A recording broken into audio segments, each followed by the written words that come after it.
Do you want to learn how to be a producer, DJ, on-air talent, or influencer? Visit beonair.com and discover a media school that's changing the game. We have 7 campuses across the country, and you can graduate in as little as 8 months. No math or English classes here, just classes that interest you and give you hands-on experience with real-world professionals in the media industry. And there's financial aid available for those who qualify. Stop sleepwalking through life. Show up for your dreams. Visit beonair.com and take the free career assessment. beonair.com. $2 cupcakes, $1 brownies, chocolate-covered pretzels, chocolate-covered Oreos, cookies and cream cups. Get down by the main gate and hit up that bake sale. We also have our concession stands at the scoreboard end of the stadium on both sides of the field. Enjoy the treats.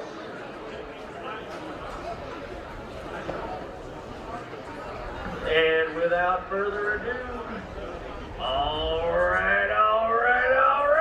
It's Friday Night Football! Welcome to Perry Alumni Stadium for the second round of the OHSAA playoffs featuring the Perry Pirates and the NDCL Lions. Ladies and gentlemen, as a member school of the Ohio High School Athletic Association, Perry High School welcomes you to this interscholastic contest between NDCL High School and Perry High School. Tonight's tournament game is sponsored by the Ohio High School Athletic Association. Your attendance and support of the students, athletes, and coaches is appreciated by member schools competing for the right to move on. Though both teams are rivals, they are expected to exhibit the qualities of good sportsmanship throughout the contest, and the administration of both schools request the same from all fans.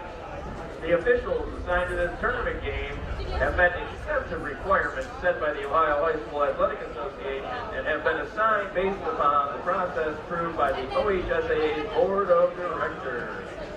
The officials for this game are Joe Orozco, Brian Crummy, Mike Boweni, Marlon Henson, Lou Antonio, and Jamie Boweni. The athletes, coaches, and officials are guests of Perry High School. All fans are asked to respect the effort each of them has put forth for preparing for tonight's game. We ask that all attending to show courtesy and respect for fellow fans, officials, coaches, those administrating the contest, and of course, your team and your opponent. And as important today as ever, please respect the game.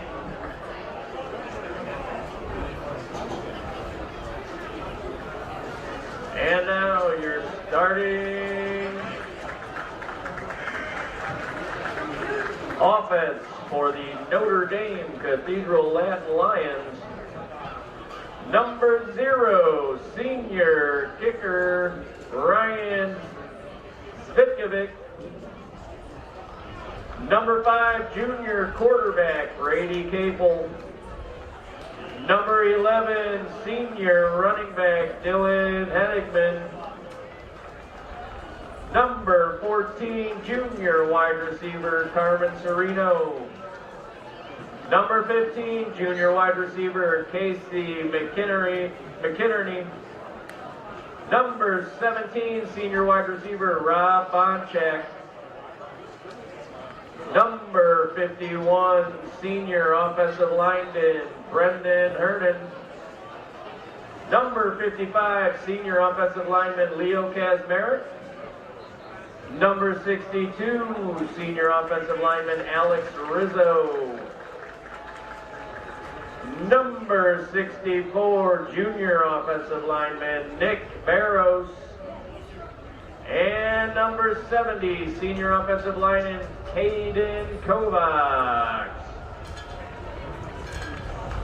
Welcome, folks. Week 2 of the high school football playoffs right here on CVC TV. Kyle Cornell, AA Anthony Alford with you as always. The matchup in this regional quarterfinal in Division 4, Region 13, the home Perry Pirates open their playoff exhibitions here in the matchup against NDCL, Notre Dame Cathedral Latin, right here at TrigonValleyConference.com. AA matchup between two teams that have goals for this playoff run. Of course, NDCL has already gotten the job done once. They've won their opening playoff game last week against Hubbard in dominant fashion. This team's starting to play some really good football when it matters most, but hands full against this Perry club too. Yeah, definitely, and we've seen a lot of Perry football, this year. Of course, the last game Perry played was the dominant victory over Hawken. They were up 42-3 at halftime in that contest, and Hawken, of course, playing in the Division III playoffs. What a story for NDCL, though. I mean, you're talking about what Coach Griffin, Andre Griffin, his second year here at NDCL.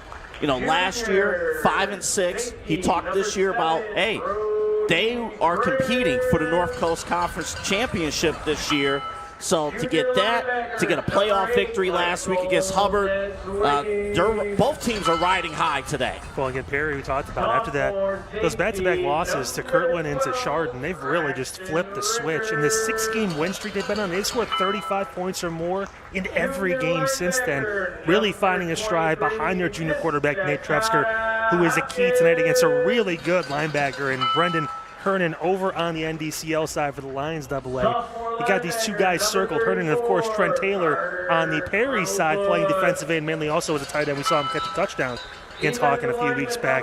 Both those guys are big in the locker rooms. They've been circled. They've been highlighted in tape as we get ready for this matchup tonight. Not just big in the locker room, went down to the field. They're big on the field. Oh, yeah. I mean, they are big guys.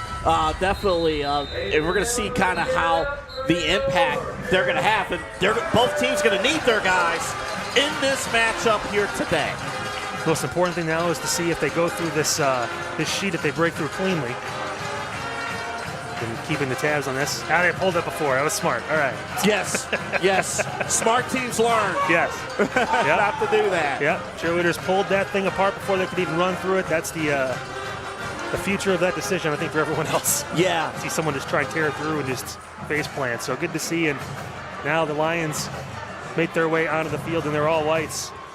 And what is going to be a fun matchup between the two. Of course, you mentioned talking to Coach Griffin a little bit before the game. He mentioned that kind of their whole entire offense really is on the back of their quarterback, number 5, Brady Cable, the junior. He kind of makes everything work. Even Coach Gesevich said, he is a special kind of talent back there. He can run, he can throw. 10 different receivers have caught a pass for this NDCL team as well throughout the year, AA. I mean, they have a good balance on that side of the football, and it could be a challenge for Perry's defense tonight. Yeah, and a challenge for Perry's defense. We haven't seen that in a while. Of course, talked about 5 straight. You mentioned 6 straight W's for Perry, 5 consecutive blowout wins. But Brady Capel, he is that dude throwing for over 1,300 yards coming into this game. He's also rushed for over 500 yards on the ground. So he's a dual threat that this defense for Perry is going to have to contend. Of course, last week, 232 all-purpose yards against Hubbard. So this quarterback is the real deal. Everything on this offense for NDCL starts and stops with Brady Cable. Really sees that. And, of course, think about this, too, for the Lions coming in tonight on the road in this playoff matchup. In their wins, they have 8 of them this year. 39 points per game. In their losses, less than 12. So we'll see where we are at halftime, what the score is. Perry, of course, been able to put points on the board, and they've been able to keep their opponents off, only allowing 15 points per game during their 6-game win streak, really honing in on the defensive ends. And Coach Getsovich said has been their identity for a couple of years now, really focusing on that side first, the offense, just letting your guys go out there and make plays. And I'll tell you what, it's worked. Both sides of the football here the past couple weeks. We talked about with Perry, their goal defensively is to take away the opposing team's best player. But in this game, they're going to have to find a way to contain Capel. So Ryan Svikovic is going to kick it away, number 0, the kicker for the Lions of NDCL. The senior kicker. He was actually brought up in the pregame in the scouting report. Coach Getsovich talked about him, said he can knock them down from deep. This is a close game. We got to be careful. And he was punting the ball really, really well during the pregame this evening. Does a little bit of both as Chase Savon and Traxton Richards back to return it for Perry. Got a feeling we may say Traxton's name a few times tonight. Seems like we always find a way to. And he's ready for the football. They're going to kick this one off, low line drive through the back of the end zone, and it's going to be a touchback. So Perry will bring it out, I believe, on their own 20-yard line. That's where, again, junior quarterback Nate Trefsker will head out to lead this Perry offense. We mentioned AA here just moments ago, really finding a stride with Trefsker, taking over full-time as a quarterback. A little before halfway point of the season, he has really found a stride and has built a lot of momentum into this playoff run. Yeah, he took over as the full-time starter after the Kirtland game. Of course, McCoy Richards went down. So you talked about what Coach Getsovich talked against the Hawking game, him finding his voice in this offense, what works for him. So important for a good start here. Pitch to the outside, first down. Hopkins on the far side. He cuts back in. Hopkins turns upfield. Carter Hopkins cuts through a tackle. He's still on his feet. Breaks through again. Hopkins off the bat. 10-5 touchdown. 80 yards for Carter Hopkins and fireworks to start our playoff coverage tonight. You know, we always talk about, like, oh, how's it going to look in the air? It's Hopkins. It's the blocking. And this defense is susceptible to giving up big runs. They gave up some big runs against Benedictine earlier in the year. A huge run and a big touchdown. First play of the game, Perry's on the board. That's 11th rushing touchdown of the season for Carter Hopkins. 1 per game at this point. He has been fantastic. You know, Brody Petroselli's been the leading rusher, but Hopkins has been the great, thunder to the lightning. And that time he was both in for 6 early points. Extra point is up on the way, and it is good. The score 7-0, just 14 seconds in to your CVC TV Game of the Week playoff action, Week 12. Again, at ChagrinValleyConference.com. And, of course, presenting sponsor for us here at CVC TV is the Ohio Center for Oral, Facial, and Implant Surgery. Doctors Keith Schneider, Don Lewis, and Jill Weber. They handle everything from dental surgery and implants, corrective jaw and facial surgery, and trauma reconstruction. For all of your oral surgery needs, visit the Ohio Center for Oral, Facial, and Implant Surgery website at www.ohsurgery.com. Also, you see the logo. Of course, want to thank our friends over at the Fairview Tavern, our playoff sponsor throughout the course of our playoff coverage this season. If you're over on the west side looking for a place to watch a Browns game, maybe a Cavs game too, whatever the deal is, make sure you guys head on over to Fairview Tavern. They've got a bunch of great specials, including the Blue Plate special. Don't forget about that. Oh, yeah. I enjoyed the Blue Plate special after the game last week out of Fairview. Big game. Of course, they're traveling a little bit in Mid-Ohio this week. Down at Triway, Worcester Triway. We'll have updates, of course, throughout the evening. And, of course, the winner of this matchup will face the winner of West Branch and Norton. Norton's a good story. They had a great season this year. West Branch always tough.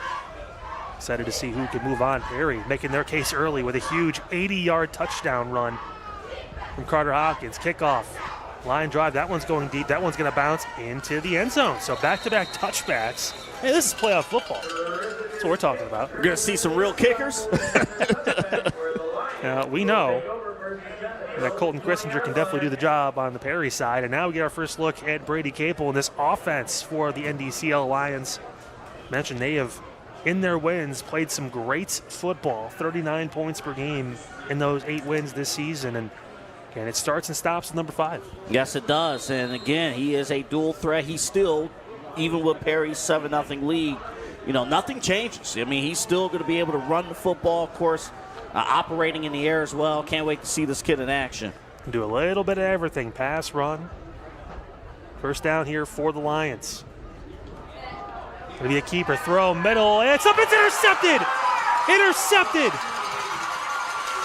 I think it was Meckenbauer who got the interception. See him normally making plays on the defense or the offensive end, catching balls. This time he does it on the defensive side. Yeah, and Meckenbauer did a great job. He read Capel's eyes. He read his eyes, Capel's eyes, and stepped right in. The ball was a little bit underthrown, and he reached up to grab the interception. 2 plays so far, and 2 highly successful Perry plays. I can't imagine Coach Gatchevich could have planned for a better start.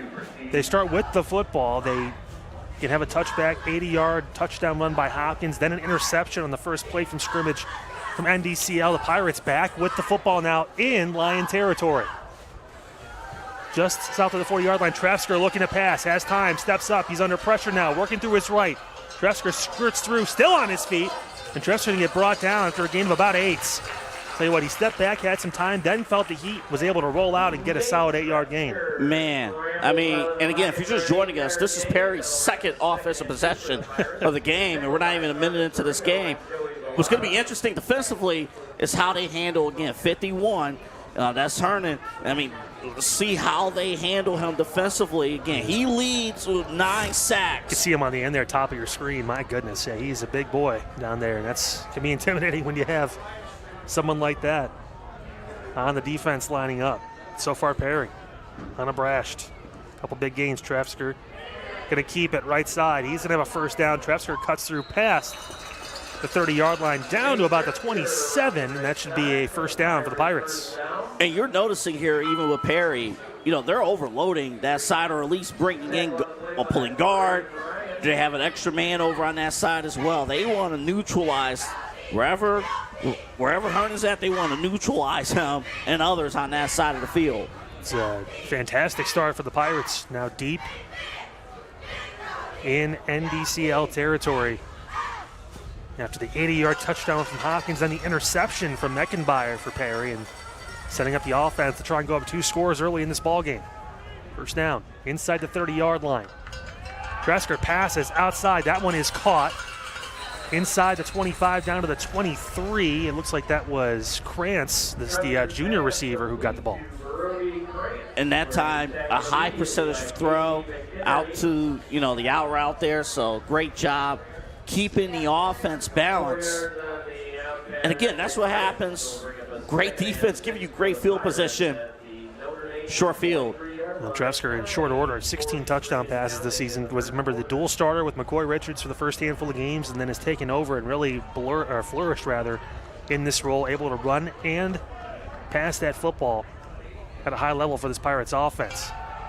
Hand off middle. First, close to a first, past the 15, and it should be right down at the 15-yard line. Hopkins just burst of speed through, and he gets 8. That is enough for a first down. Yeah, you're right. You said the right words. Burst of speed. He gets the second level before you know it.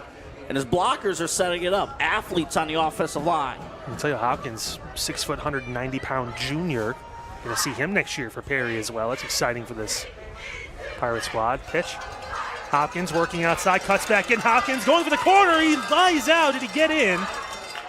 They're going to say he's down at the 1. Carter Hopkins needed 15, got 14, but still a first down for Perry, and he almost got a second rushing touchdown right there. And I'll tell you who also made a big play, 34. Carter Crowfoot made some critical blocks, sealing off the edge of the pressure, getting that huge first down.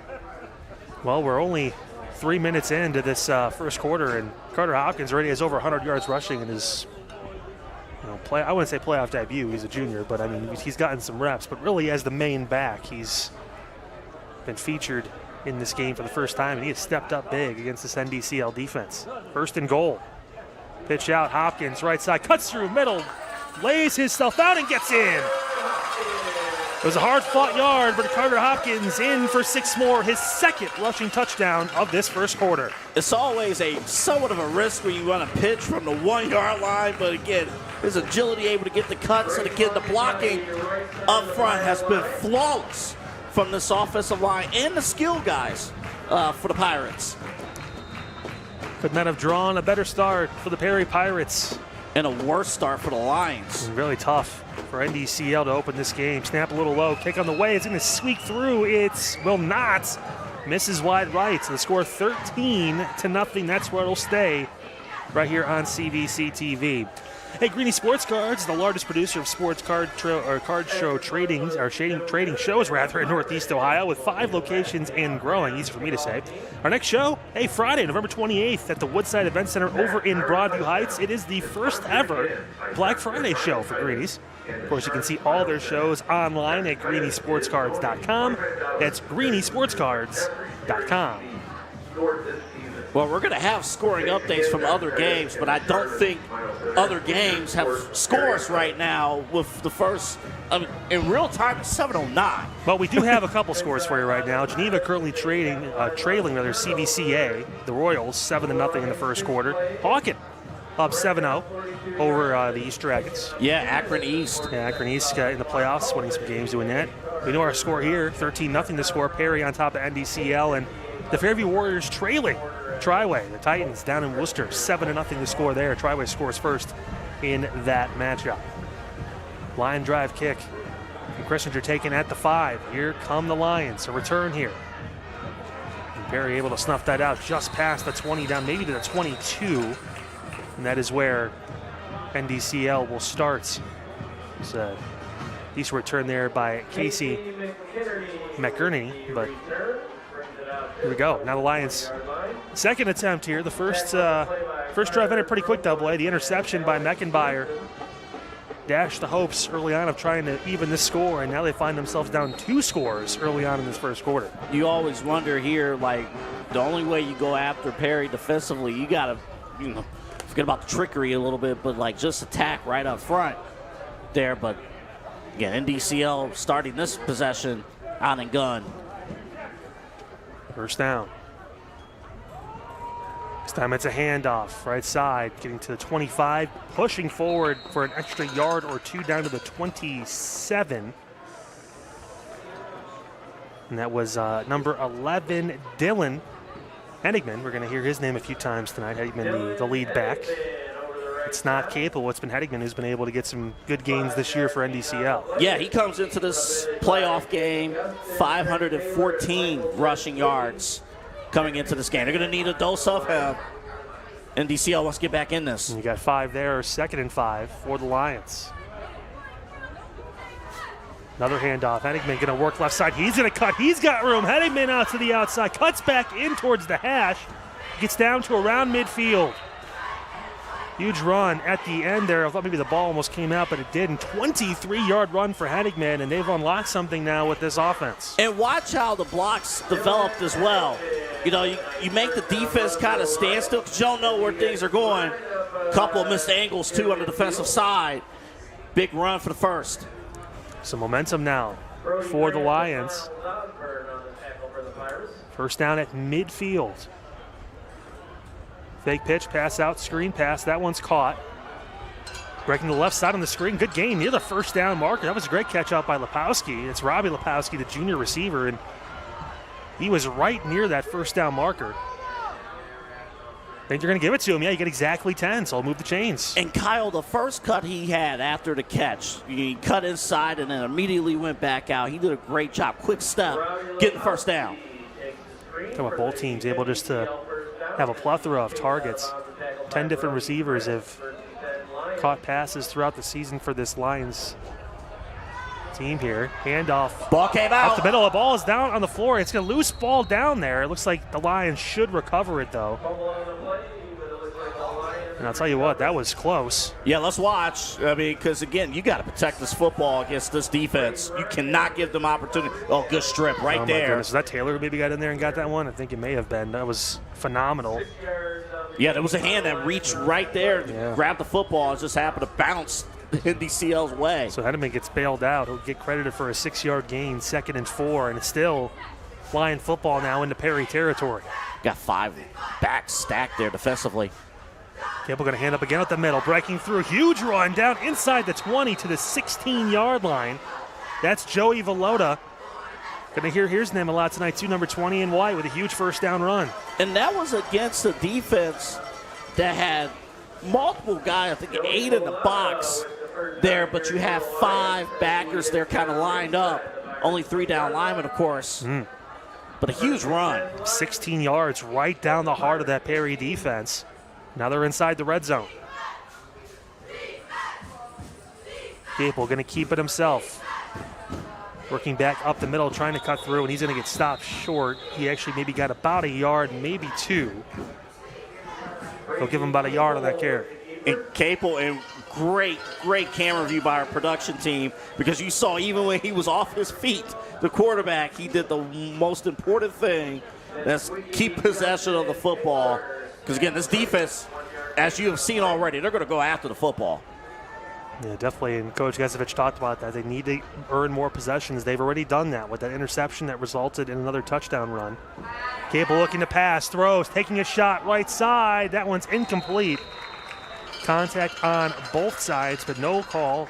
Dumermuth was the intended receiver to the bottom of your screen near the pylon, but that is incomplete. 3rd down on the way. And Chase Savon did a great job on coverage there. What he did, and the reason why it wasn't called, he played the football, kept the receiver within range, read it well, did a great job there in the man-to-man. All right, 3rd down.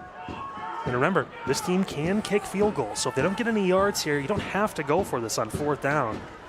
Just want to get points right now for the Lions. That's huge this deep into the playoffs. Being able to know you're going to get points, usually regardless, helps. 3rd down pass, that one short, caught.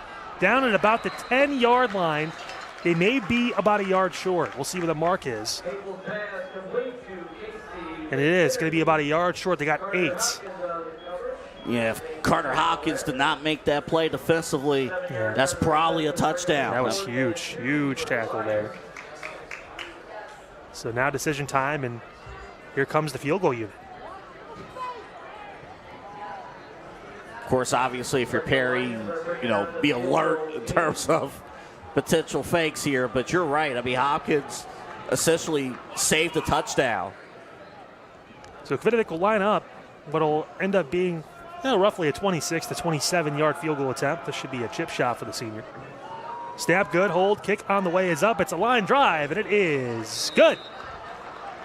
So NDCL gets on the board. The score 13-3 right here on CVC TV. Now transform your property with a fence from R&T Fence Company, family-owned for over 36 years. They provide a top-notch fence installation services all across Northeast Ohio, specializing in residential, commercial, and industrial fencing. They offer a wide range of options, including aluminum, vinyl, wood, and chain link. Call 330-626-5170 for a free estimate, or visit rtfence.com. Whether you need a new fence or a custom gate, trust the experts at RT Fence to deliver quality and professionalism. That's rtfence.com, your fencing solution. Well, right now, 14-0, West Branch on top of Norton. Yeah, so of course, Double A, the winner of that match plays the winner of tonight's game. And as it stands right now, Perry with a 13-3 lead right here on CVC TV.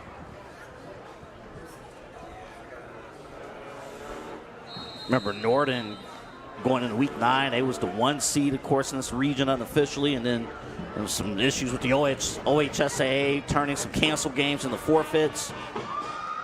So their points dropped. That ball is going to go, almost hits the back line of the end zone there. What a kick by Vikovic. He can boot that ball down there pretty far. The first 11 weeks we've been doing these games, we've seen, kickers, squid kicks, and direct, onside kicks, things like that. I wonder if we're going to get a kick return at all from either of these teams. Well, we did get one. Grissinger did get the one down to the 5. But even then, it was down at the 5-yard line when they started the return. It was a great kick by Colton Grissinger. But no, I think they're trying to take the ball out of those returners' hands because Savon, Richards, anyone who gets the ball, even Meckenbauer gets put back there sometimes. You never know. You got to play it more to the vest here, just try and stop the offense. Speaking of Richards, I wonder if he's going to get the ball here on the flat. First down pass. That one is caught short. Past the 20. Jimmy Ashburn gets hit out of bounds. Past the 25 down to the 27-yard line, I believe. No, wow, they're going to get him down to the 29. So that's a gain of 9 for Jimmy Ashburn, his first catch tonight. He is such a weapon among many that they have here at Perry. And Ashburn, we've seen his work throughout the years. Now as a senior, one of those leaders, need him. And, of course, got blocking across the board as well. One of those guys who we say he's 5'7", 155, but he just seems so much quicker than that. And so much bigger, too. Second down. Handoff right side, trying to get through. Oh, my. Tell you what, that was Brody Petroselli who got a short carry and actually got no yards on that. They blitzed on that side. They ran into the blitz, which normally is what you want to do, but try and cut back then, but could not. So Petroselli gets no yards, third down on the way. Well, great defensive call. You know, just identify. And sometimes plays is just spot on. They just work there, and that's perfect there for NDCL, who needs a huge defensive stop to flip the field. Third down and short. Maybe Traxton Richards on the outside. Traxton turns the corner. He's got the speed. Breaking to the outside. Traxton Richards, one man to beat. Down the sideline, brought down. He got caught. Oh, my goodness. You know what I'm about to say. You know, big game Traxton Richards. There he is again. The speed, direct snap, going right down the field. The tackle saving touchdown there, but my goodness. 73 Unbelievable. for Traxton Richards on third down. You know, you called it. It was just 2 plays later. He does get the touch. And, again, it just seems we talk about this every single Perry game. There's 2 or 3 plays where you just go, yeah, he's going to do something. He's going to do something. Oh, my goodness. He always does. Wow. So they went from third down and short, well on their own side of the field, to first down and goal at the 8-yard line. And, yes, folks, he's only a sophomore. Oh, my goodness. Pitch to the outside. Petroselli cutting back in. He'll get maybe a yard. Great job on the D-line and the linebackers to respond. Remember, earlier in this game, NDCL defensively struggled defensively with that play, you know, the pitch to the left side. This time making the adjustments on their end to make the stop. Second and goal on the way. Another score update. Geneva now down 14-0 in that game in the first quarter. CVCA, the Royals, taking it to the Eagles. Have updates throughout the conference here, throughout the game tonight. Perry trying to get their third score. Roll out. Kresker, he's going to get thrown down. Well, I'll tell you what, we circled him. Yep, we did. And there's Brendan Hernan, who got back there and got the sack. Him and Trent Taylor have been jockeying for a position as the best defensive ends here in Northeast Ohio, and you're seeing it. And oh, my goodness. Yeah, he was right there. You're not going to stop him. In Crowfoot, that was the guy they wanted to go for on the flat. He was covered very well by the Lions. And when you leave one of the sack leaders of this area all alone, well, there's dinner. No, third down and goal from the 20. They tried to get him to jump there. Trefsker now has got some work to do. Perry could go for it on fourth if they want it. Play clock was down to 3. Pass, middle. Richards, end zone. Did he get it? No. He may have caught it, but I think he was out of bounds, and that's what the referee is going to say. Somehow Richards came down with that football. He was just about a foot beyond where he needed to be, and now fourth down on the way. Yeah, that's tough, too, because maybe you kind of wish the ball placement was a little bit more to the inside there, but Richards, you know, that's a tough play. But here's the thing. I think Perry's going to go for this. You ain't got nothing to lose here.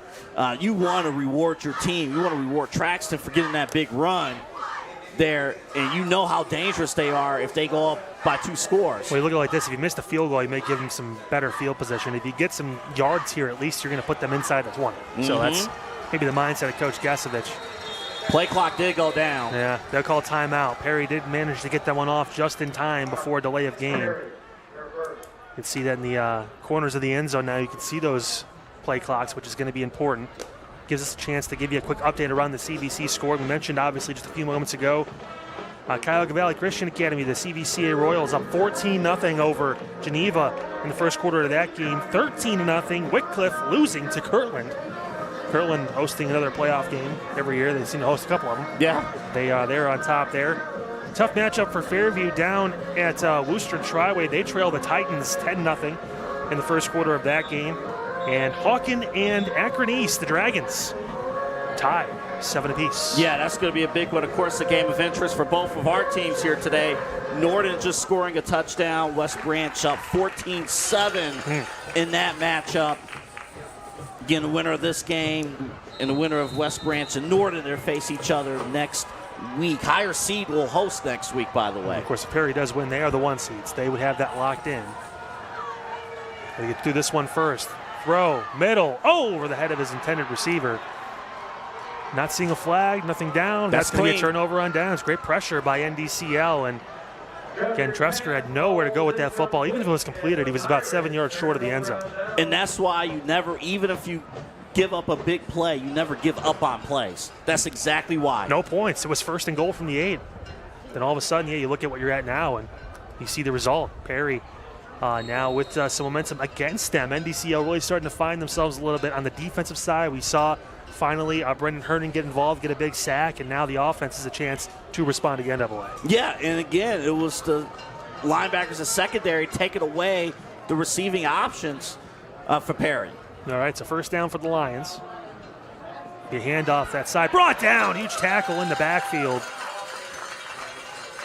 That was Hopkins. Yeah, Hopkins has been all over the field in this first quarter. I mean, watch this outside containment. I mean, this is smart football here defensively. Well-coached young man, making the big play.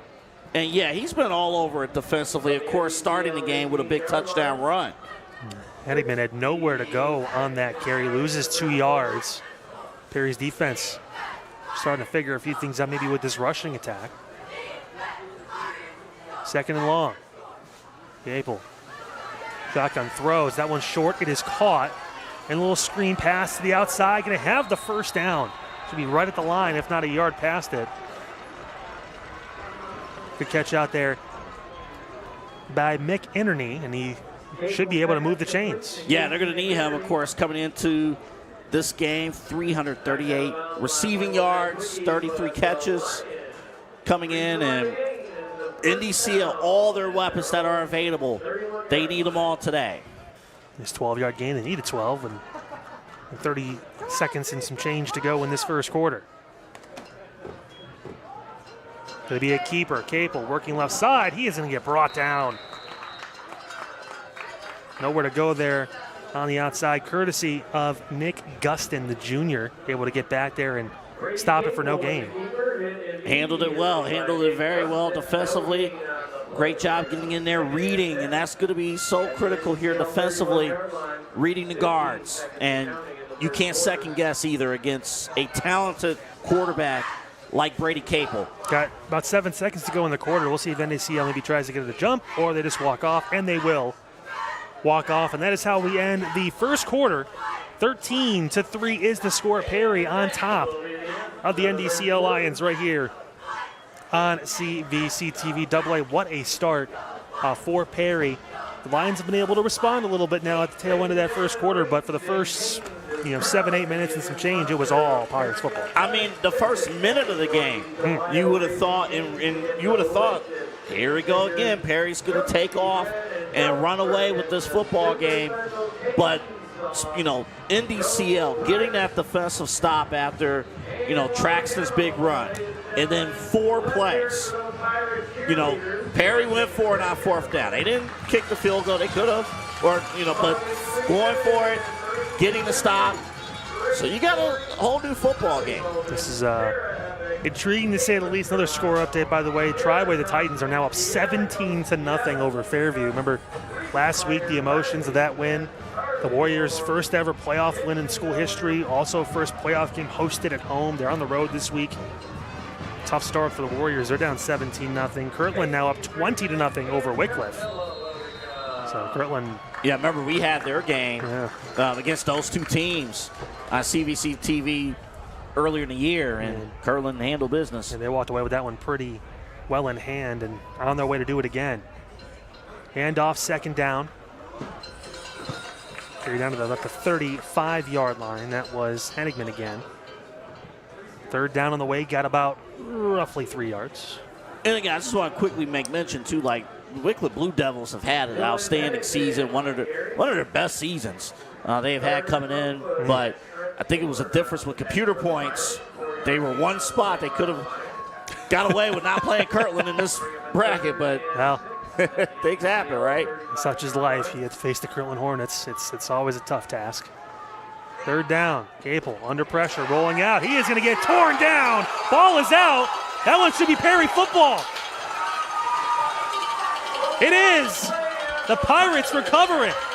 What a huge strip sack on the back end. Watch this. Yeah, you'll got to see it here, too. Just, oh, man, that ball came out right before Capel's knee went down. Mason Bilicic got back there, the sophomore defensive end, stripped the ball out. And how about that? My goodness. That was phenomenal. Bilicic with an amazing strip sack. Second turnover of the game for NDCL, and Perry now right back deep in Lions territory. Short field, and you're seeing both teams' defense stepping up. A big opportunity now for the Pirates. First down on the 25-yard line. Handoff inside. Look at Hopkins just lower the shoulder. Down to the 16, gain of 9. When he touches the ball, it's like he shot out of a cannon. Man, I can't say enough about Carter Hopkins. I mean, it's crazy because every time we prep, for Perry games, he's not the first guy mentioned, but he's always the guy that really impresses. And we can't say enough about him defensively, and of course, big run just now. Second and short. Just over 10.5 minutes to go here in this first half. Perry threatening once again. Off the defense, 2 forced turnovers, extra possessions, handoff, Hopkins, left side. He'll get torn down just past the 15, down to the 14, and that's going to be enough for a first down. Only needed 1, got 2. I was going to say, didn't look pretty, but got the job done. Getting the first down. Yeah. How about Hopkins today, double A, unofficially? 6 carries, 114 yards, and both touchdowns for the Perry Pirates.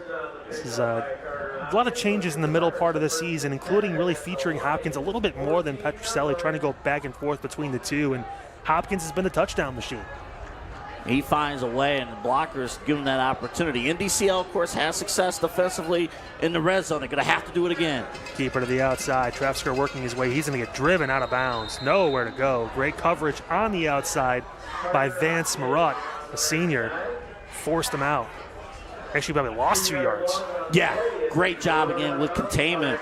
He is listed, Marat, he is listed as in the H position defensively. Defensive back, but he kind of moves around a little bit. Maybe some linebacker, maybe playing up front if they need him to. Again, a 3-3-5 defense for NDCL. Of course, their corners, they have a guy who plays front side corner and back side corner depending on where Perry lines up. Second and 12 behind the sticks here on the 16-yard line. Petrucelli to the outside with the carry. He'll work his way through. Flag comes in late. And they are going to get maybe 3, but let's see if it's a hold. Usually in the general area when you pull out like that and you see a flag come in. And it will be a hold against, I want to say it's the Pirates. They still haven't officially, the actual head official hasn't made the signal yet, but he didn't signal a hold. And there you go. Yeah, they're going to move it back. So this is on the Pirates. And there you go. We get official announcements now like we're in the NFL. So oh, my goodness. Yeah. That's what I'm like, that's pretty cool. He was waiting to turn his mic on. You know what? That might have been true. A lot of athletes, though, on NDCL. Of course, the perimeter plays are going to be tricky. So you're going to try to turn, and that's where the holding calls are going to happen. No, so now it's 2nd and 22 from the 26-yard line. This is the second drive in a row where something like this has happened. Quick pass, nowhere to go.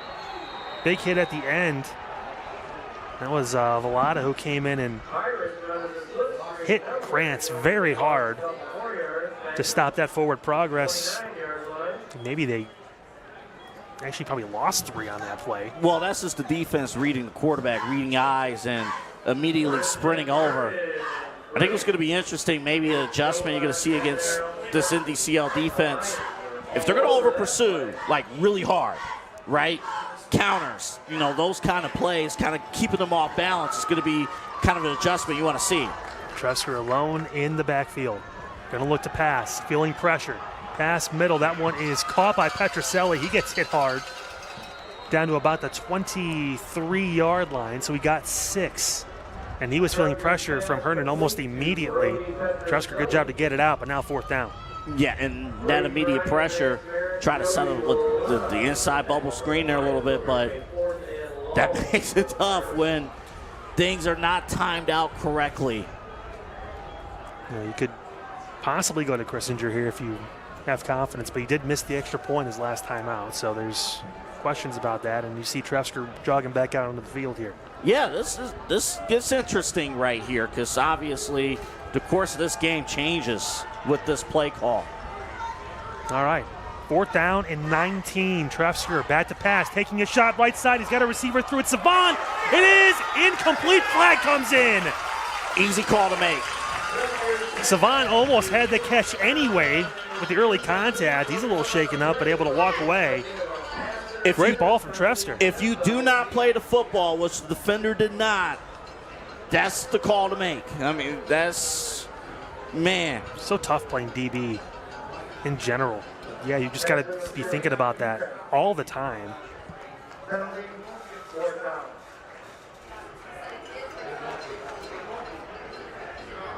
Now, high school, obviously, officiating is very different. If this was on Sundays, it'd be 1st down and goal at the 1. Correct.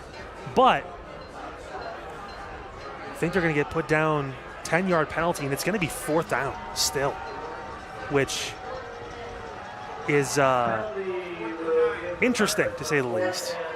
No automatic 1st down. It's still 4th down.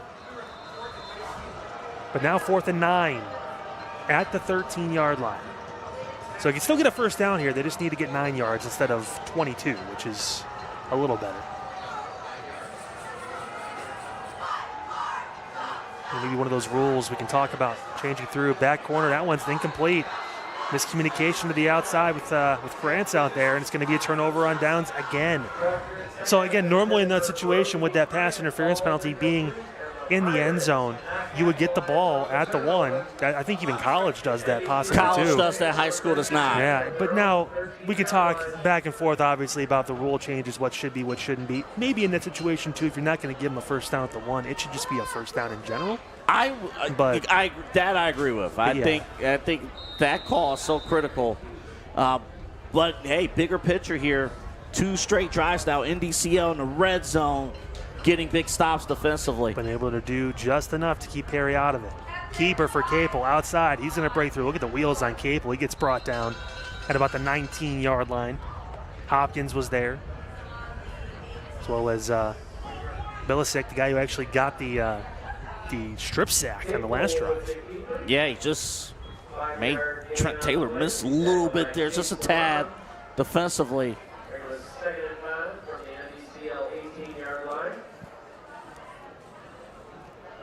Geneva down, by the way, now 28-0 in CVCA. They're great for the CVCA is a phenomenal football team. Having a great season. Handoff, left side, past the 20 to the 25, stutter step, going to be a 1st down. Good run to the outside by Hennigan, and he's able to move the chains. You wonder where their heads are at right now, the players, because again, coming into this game, 5 consecutive blowouts. We had the Hawking game where they were up 42-3 at halftime, and the way this game was starting, it was trending in that direction. But now, getting denied in the end zone twice here recently, how did they respond defensively? 1st down for the Lions. Ball just past the 35-yard line. Be a handoff up the middle, and not much there. Most of the Perry Pirates on the inside. Looks like even Michael Koger was in there as well. One of the freshmen who's making impacts down there on the field. For all the experience we see with this Perry team AA, we still see youth sprinkled in. Talk about Jackson Richards being a sophomore, some of the defense, sophomore freshman players. Yeah, and because of their dominance, we haven't talked about that, but that was the big story. We had them against Kirtland. It was just like, hey, a lot of the star players from last year graduated. Like, this is their first playoff action.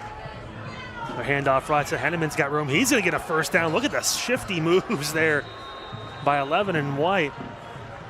Dylan Henigman able to move the chains again. He is shifty, and he has been consistent for the Lions in this first half, 14 yards. And a big offensive line, too, for the Lions. So kind of really opening things up. A story here in the state, though, to your point a second ago, this is the first year of the new playoff format where the top 4 seeds had a bye. So you always wonder how things are going to be handled in that way. And Coach Gesevich did say, hey, we used it to just work on ourselves more and try to, reinstill the fire and the spirit for the team, the school.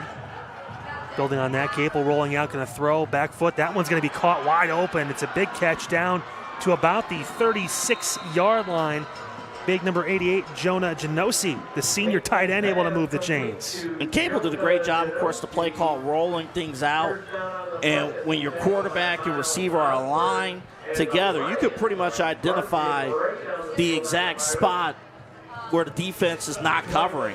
Moving now are the Lions. Gain of 21 on the pass and catch against his body. Good throw by Capel to make the play. Hand off. Ooh, huge hit, but hadn't been able to get a couple yards. He's got 9 carries unofficially, 60 yards on the ground in this first half, having a very good first half. And right now the Lions drive down. Perry scored 13 unanswered. NDCL kicked the field goal near the end of that first quarter. And now in the second frame, trying to push down and get in the red zone, make some noise again. Capel in the shotgun. Handoff inside. Not much there, if anything. It was Braden Ryan, the junior. He gets the carry and gets maybe back to the line of scrimmage. Yeah, great response there defensively. They read the correct guy who had the football. But here we go. I mean, a third down. We're at the area of the field where I do think is 4-down territory, even though their kicker has the ability. Well, we'll see. But I'm looking at the scoreboard right now.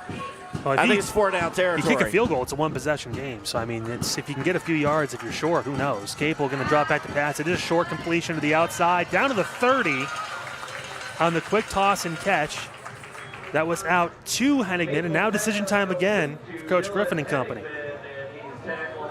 I think there's no indication they're putting in their special teams unit. And I do agree with this call. Knowing how dangerous Perry is with the lead, you gotta get a touchdown here in this drive, your NDCL fan. Well, I mean, you could obviously try and get them off sides here, too, and call a timeout, have longer to decide. But, yeah, with the weather, this would be a 40-plus yard field goal. You just go for it. Why not? Throw it to the outside. That one is caught. Play at the line of scrimmage, and that's going to be enough, I believe, for a first down. Needed 5. I believe they got 6. Capel got the first down and a great pass to the outside. Quick completions, moving the chains. And that's what makes it tough. When you have a dual-threat quarterback, the flat's almost undefeated because you got to account for the quarterback but also kind of be off a little bit on the flat at first. Quick back to the line in that shotgun, Capel. Gonna hand off, he slipped. I think that knee. I don't know if they called him down. I think maybe he stayed up. No, they're going to say he was down. I think when the hand touches, I'm not sure in high school how that works. No, you're still up if the hand. Okay. Well, if I thought the knee was down. Yeah, if he didn't mark where the knee was down originally, then it would be where he's at, and I think that's where they're going to keep it. I think maybe he kept his knee up. Nevertheless, still a loss on either way you look at it. This one only a loss of 1 though, instead of a loss of 3. Second down for the Lions. Capel sends a man in motion. The handoff again. And nowhere to go. Trent Taylor swallows him up. Henigman tried to go back to the outside after getting denied at the middle, and Trent Taylor said, I don't think so. You're going to go back to where you were down maybe originally on the previous play. 3rd and long on the way. Mr. Bowling Green Falcon himself, Trent Taylor, making the play defensively. Makes so many good decisions in his life except for that. Oh, stop it. Stop it. Eddie George made the right call. They all made the right call. They beat Kent the other couple weeks ago, or no? Don't worry about that. Okay. 3rd down. They did beat Toledo. Next play. Well, you know. We all have our flaws. 3rd down on the way. Capel in the shotgun. Trips to the bottom of your screen. Time to throw. Capel going to run. Up the middle. Turns it. Capel unleashes his running ability down to the 5-yard line. Nice tackle. That was big. Brady Capel gets a huge 21-yard run. Had all day to throw and found the crease through the middle, used it. Now it's 1st and goal. Yeah, just watch. I mean, look at his feet. I mean, the back of his foot is never on the ground, and he is just fast, takes off. That tackle saved things for Perry. But you got 55 seconds here, Kyle. Now we got plenty of time to talk to you about Alpha Animal Removal. One of our friends over there. If you have an unwanted guest in your home, contact Alpha Animal Removal. They specialize in the humane removal of bats. It's past Halloween. We're tired of that. We want more bats. And, of course, they seal your home to help prevent any sort of animal entry. They also help clean, remove, and sanitize your attic and replace insulation after the animals have already infested it. Go to alphaanimalremoval.com to solve your animal infestation or your bat problem humanely. The most important thing. alphaanimalremoval.com.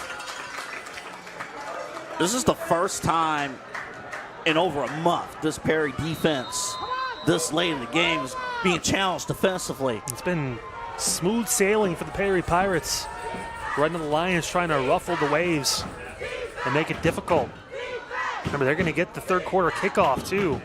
Taking a lot of time off the clock. Keeper Capel under pressure. He gets away from one. Huge move by Capel. Throws it up and out of bounds. Incomplete. Capel going to deserve a lot of credit there for avoiding the big hit and getting rid of that. I'll tell you what, Hopkins almost had him dead to rights. Taylor eventually dragged him down late, but got the ball away. That's an elite level football on both sides. You're absolutely right. Defensively got that pressure, but of course, Capel handling the business. Now Taylor, Trent Taylor coming out of the game defensively. He's probably feeling it right now. A couple possessions in a row, a couple plays, I should say, rather, in a row. He's been running down. That size coming off the field for Perry. You got to watch the run here now. Capel going to hand it off up the middle, trying to force his way through. Going to be short by a few. Henigman tried to lower that shoulder and try to go against that size. Under 40 seconds to go in the first half. I think timeout going to be taken. Because Henigman got maybe 2 on the play. Yeah, Coach Griffin calling that timeout for the Lions. And they understand how, I mean, it's obvious at this point, right, how big this is. I mean, it's so obvious, talking about how much damage Perry has done to their opponents when they have the big lead on the scoreboard. If NDCL is able to get in the end zone, and again, we got, from the looks of it, you know, Trent Taylor's still hurt too. So, like, if you're able to take advantage of the size, make this a 3-point game going into halftime, that would be huge. And again, they get the ball to start the 3rd quarter, so that's a huge turn of events after the 13-0 run Perry started in that 1st quarter. They came out firing, defense forcing turnovers. Now a huge chance. 3rd down and goal. Couple yards away. Capel going to be in the shotgun. Henigman going to be on his right hip. Capel rolling to his right, looking, throws, incomplete. Great coverage in the back end. Oh my goodness, that was sweaty palms time. And Cam Austin may have been back there. Well, and great job also defensively. They took away 2 of the options up front on the flat route. Defense doing a great job there with coverage. Well, now you do have a decision here because you are close enough. And you are getting the ball to start the 3rd quarter, and it can make it a 1-possession game. And I think you're going to see a kick. And I think, playing the percentages, you want to come away with some points, 1-possession game, going into half, if this kick goes through for NDCL. Just a 20-yard field goal attempt here from Kickoff. It is up, it is high, arcing, it is good. The score now 13-6, 31 seconds to go in this first half right here on CVC TV. Well, if you're looking to break into the exciting world of broadcasting, film, or digital media, the Ohio Media School in Cleveland, great place to go. They offer hands-on training in TV and radio broadcasting, audio production, sports broadcasting, and more. Their real-world approach, taught by industry professionals, ensures your job ready in just about 8 months. Located conveniently over in Valley View, their Cleveland campus is your gateway to a rewarding career in media. Visit beonair.com to start your journey today. That's beonair.com. What a journey it's been so far this first half. Perry came out guns a-blazing, but NDCL 2 field goals, but they find themselves again just down 1 possession here in this playoff second-round action double. And you're right, in the big stop defensively, bend, but great coverage for Perry, because that could have been a touchdown, obviously, and they handled business. Did a great job on the back end with the coverage on that third down and short and forced another field goal. But again, still a 1-possession game, and third quarter kickoff is going to go to NDCL. So playing the game of possessions here are the Lions and Coach Griffin. Line drive kick is going to go right through the back of the end zone for another touchback. Now, 31 seconds. That's more than enough time for Perry. There's time. Yeah. If you want to do something here, there is time. I want to point out that they didn't score within the first 14 seconds of the game. Mm-hmm. So, I mean, there is... And it was an 80-yard touchdown run, ironically enough, from Carter Hopkins that opened the game. So there is plenty of opportunity for Perry. They still have a couple timeouts as well. And not getting the ball for the third quarter could mean taking some shots here. If they decide to do so. I'd imagine you're going to get some sort of special type run play, trying to get something out of this if you can.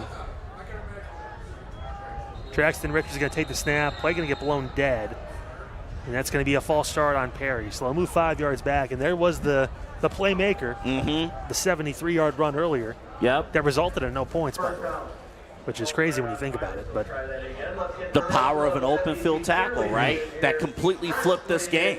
Oh, you talk about it. He was down at the 8-yard line. It was 1st and goal. Perry was on their way to go up possibly by 3 scores. And the way things have shifted, the big sack by Hernan, of course, and then this is where we are. 30 seconds to go in the first half. Perry with the ball, but on their own 15. Traxton Richards is still back there. He's going to take the snap. Richards working his way, left side, still on his feet, going to get brought down after a gain of maybe 3. And the clock is going to keep rolling here. No timeout being taken by Coach Gevcevich. Yeah, I'm watching Coach, right now. See kind of what he's signaling to do. It's all mind tricks, right? Yeah, maybe try and get one more play and give him a chance. Richards outside, trying to cut back in, move his body, gets down to about the 24. And that is going to be how we go into halftime. Score 13-6, Perry on top of NDCL right here on CVC TV. Double A, your thoughts on the first half? I mean, this is playoff football. I mean, you talk about, every play mattering. Perry, again, the way they opened this game, it seemed like the last 6-7 weeks, right? Perry football. But the big tackle, with NDCL after Traxton had that big run, ever since that point of the game, NDCL's kind of creeped their way back in. Perry had a big stop defensively on their side, so it's a 1-possession game. But the fact is, Perry hasn't seen a 1-possession game going to halftime in a little while. It's been a little bit, and we talked about where the score would be at halftime. In the losses NDCL have had this year, the 3 losses they've had, they've only scored just under 12 points per game. If you're Perry right now, the defense is doing what you want. They forced a couple field goal attempts. They haven't let them into the end zone yet. But the offense, after that initial burst, has kind of gotten to a spot where they're not converting when they get deep into NDCL territory. You don't want that to be a habit of things to come in the third and fourth quarter. Yeah, definitely. That's going to be the thing. When you're in playoff football, that's why you preach all year long about defense, because there's going to be some games like today where you're going to need them to perhaps bring you to W. A couple updates for you guys before we head into the break here at halftime and hear from the bands. Right now, Geneva trailing CVCA 28-0 in that matchup. Over in Kirtland, 33-3, the Hornets on top of the Blue Devils in Wickliffe. That matchup down at Worcester Triway. The Fairview Warriors trailing 24-7 in that matchup. Fairview, of course, coming off their first ever win in the playoffs, off their first playoff hosting. And over at Hawken High School right now, the Hawks trailing the Akron East Dragons 14-7. Hawken, one of those teams, got a bye, great season, trying to build on that, win a playoff game. They have to fight from behind going in to the second half. Perry has the lead here at halftime, of course. We'll hear from the bands, and we'll see you on the other side for second half action of our playoff contest here from Alumni Stadium. Back after this. Do you want to learn how to be a producer, DJ, on-air talent, or influencer? Visit beonair.com and discover a media school that's changing the game. We have 7 campuses across the country, and you can graduate in as little as 8 months. No math or English classes here, just classes that interest you and give you hands-on experience with real-world professionals in the media industry. And there's financial aid available for those who qualify. Stop sleepwalking through life. Show up for your dreams. Visit beonair.com and take the free career assessment. beonair.com. Hey guys, Kyle and Anthony here with CVC TV. And do you have any unwanted guests in your home? I don't know why you looked at me when you said that. We're not talking about me. No, we're not. We're actually talking about bats, believe it or not. It is a thing here in Northeast Ohio. And luckily, our friends right behind us here, Alpha Animal Removal, have you covered. Those pests, they get in your attic. It could be a whole another ball game when it comes to taking care of your home. But don't worry, Alpha Animal Removal, they got you covered. They got you covered. They're going to handle business as far as detecting where the bats are, getting it out safely, and they'll fill up the holes, too, so to make sure that they don't return to your home and business. If you have a business as well, they'll take care of you. And, of course, we're talking about bats, but we're also talking about really any critters that get up there. You want to make sure you can get them out safely. We all love our animals, of course, but want to make sure your house is taken care of, too. As Anthony mentioned, they do a great job with that. Anthony, where can people go to make sure they do this the right way, the humane way, and the safe way? Alpha-animal-removal.com. That's alpha-animal-removal.com. Right there.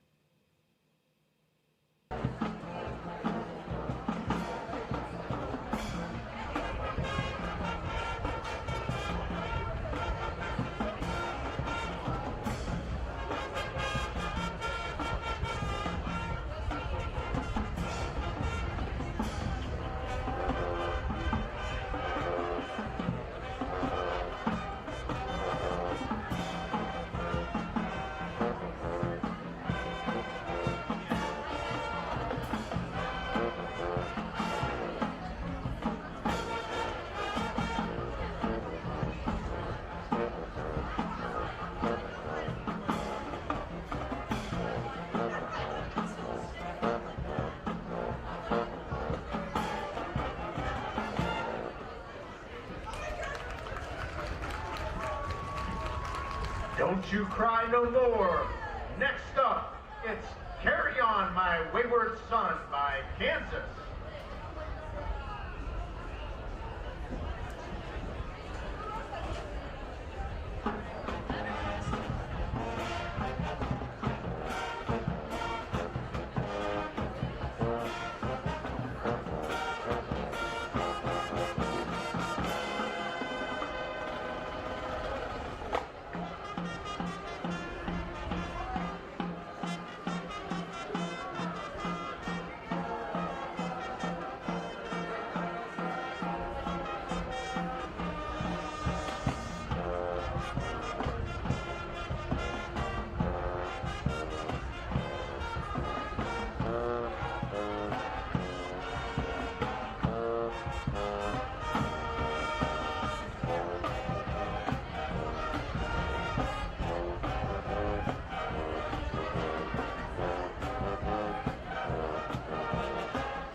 Careful out there. This next tune just might unleash the beast. We finish our set tonight with Monster by Skillet.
Cheer for those marching lions of Notre Dame Cathedral Latin.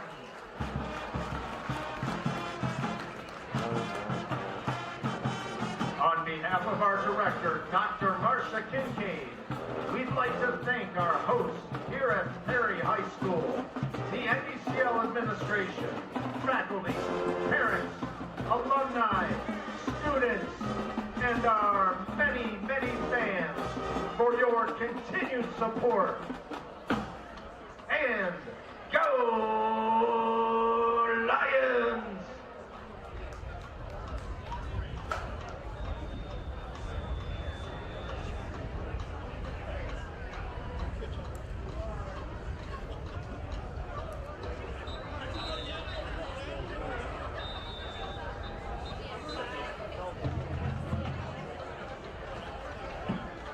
And now, here they come, the pride of the Pirates, the Perry High School Marching Band.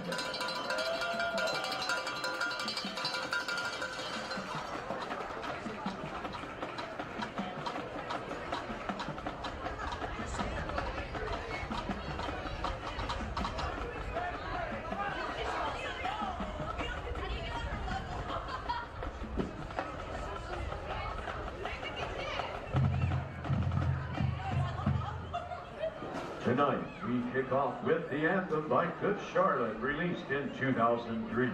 This pop emo favorite is all about carving your own path and refusing to blend into the crowd.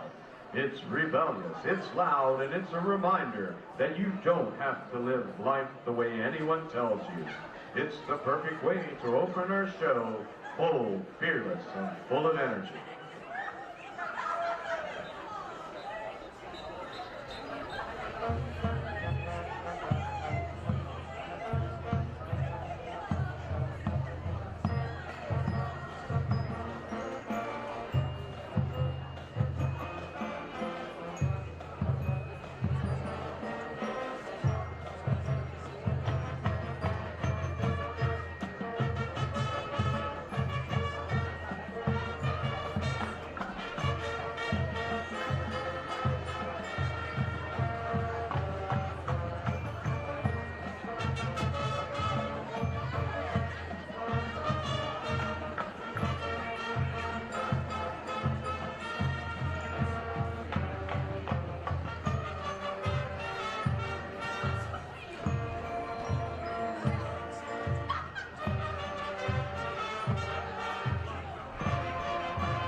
next is Mr. Blue Sky, the feel-good hit from ELO's 1977 album, Out of the Blue. Known for its bright harmonies and joyful lyrics, it's a song about better days after the storm has passed. Chosen by our seniors, it's a celebration of friendship, laughs, and memories they've made together, and a reminder to always look for the sunshine ahead.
We close with Come and Get Your Love by Redbone, the 1974 classic that is still making crowds smile 50 years later. Its funky groove and timeless message of joy makes it a perfect send-off. It's an invitation to live life fully, love deeply, and chase whatever makes your heart sing. It's the way of saying thank you and goodbye with music that just makes you want to dance.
The Perry High School marching band is under the direction of Assistant Directors Jeff Miller and Beth Singer, Color Guard Advisor Allie Harrington, Major Advisor Deborah Sable. We hope you have enjoyed tonight's show. We thank you for your applause and attention and for all of your support.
It's real simple.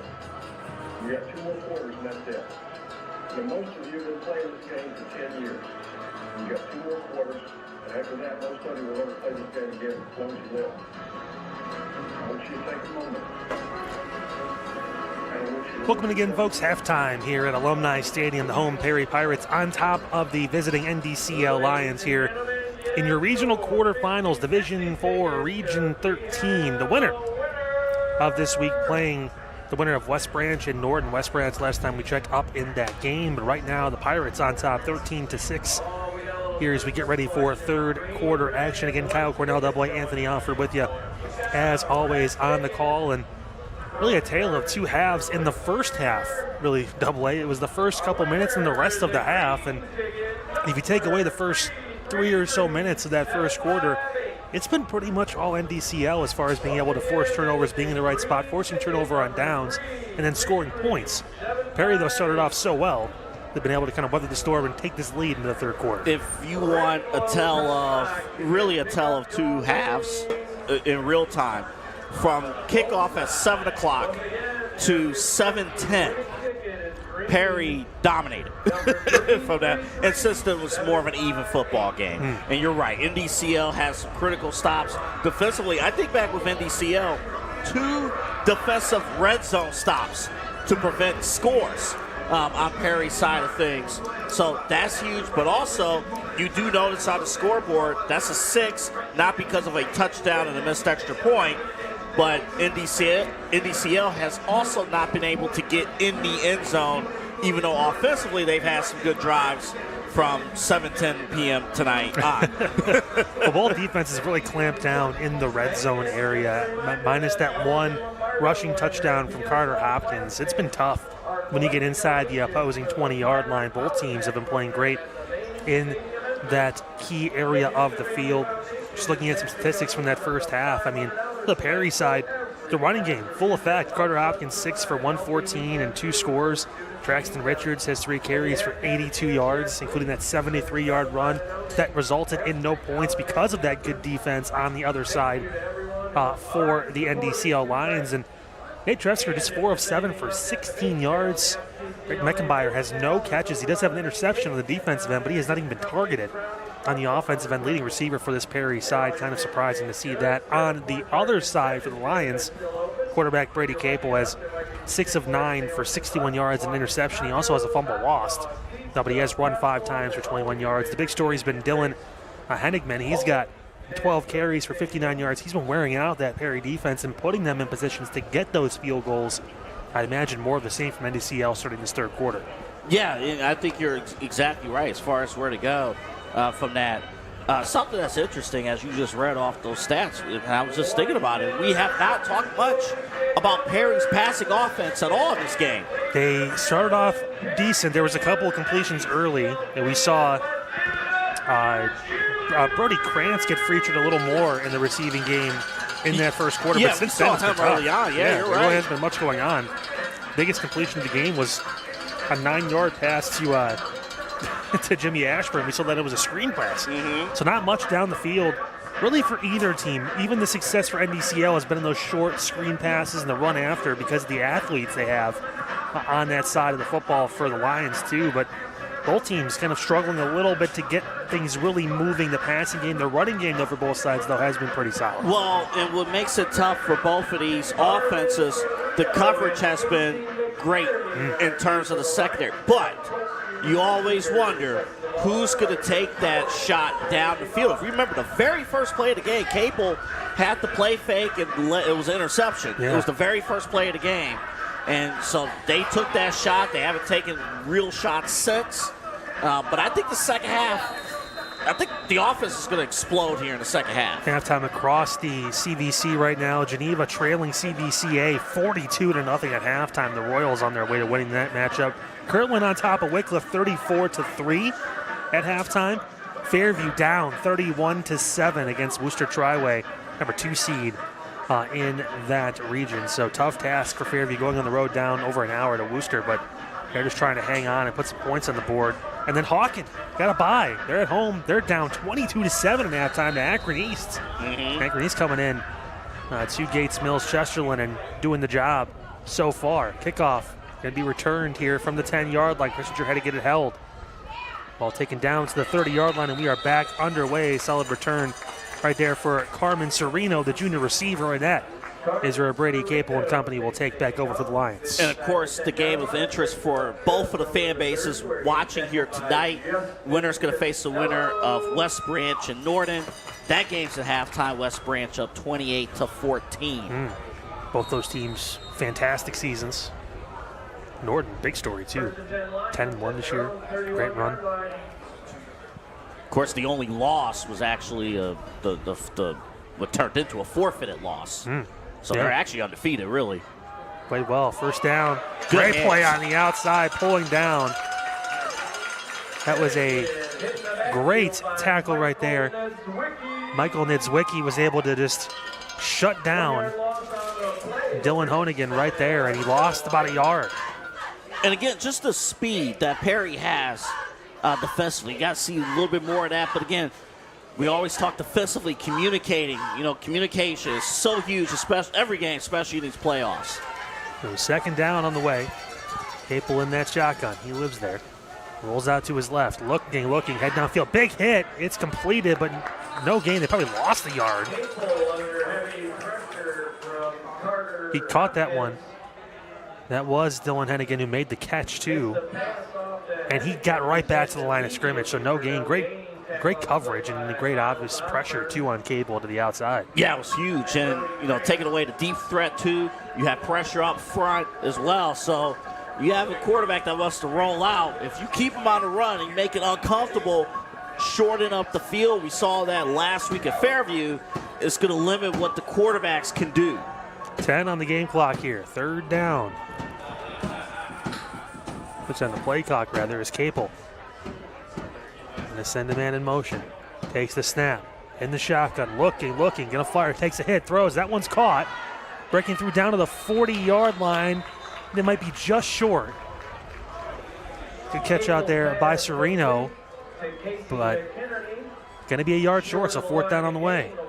So here we go. Another play where fourth down is going to be huge. And Kyle, the punting unit, is coming out to the field for the Lions. Yeah, you got to be smart with that. It's because you're still on your side of the field. I think if you're past the 50, you consider it on 4th and 1.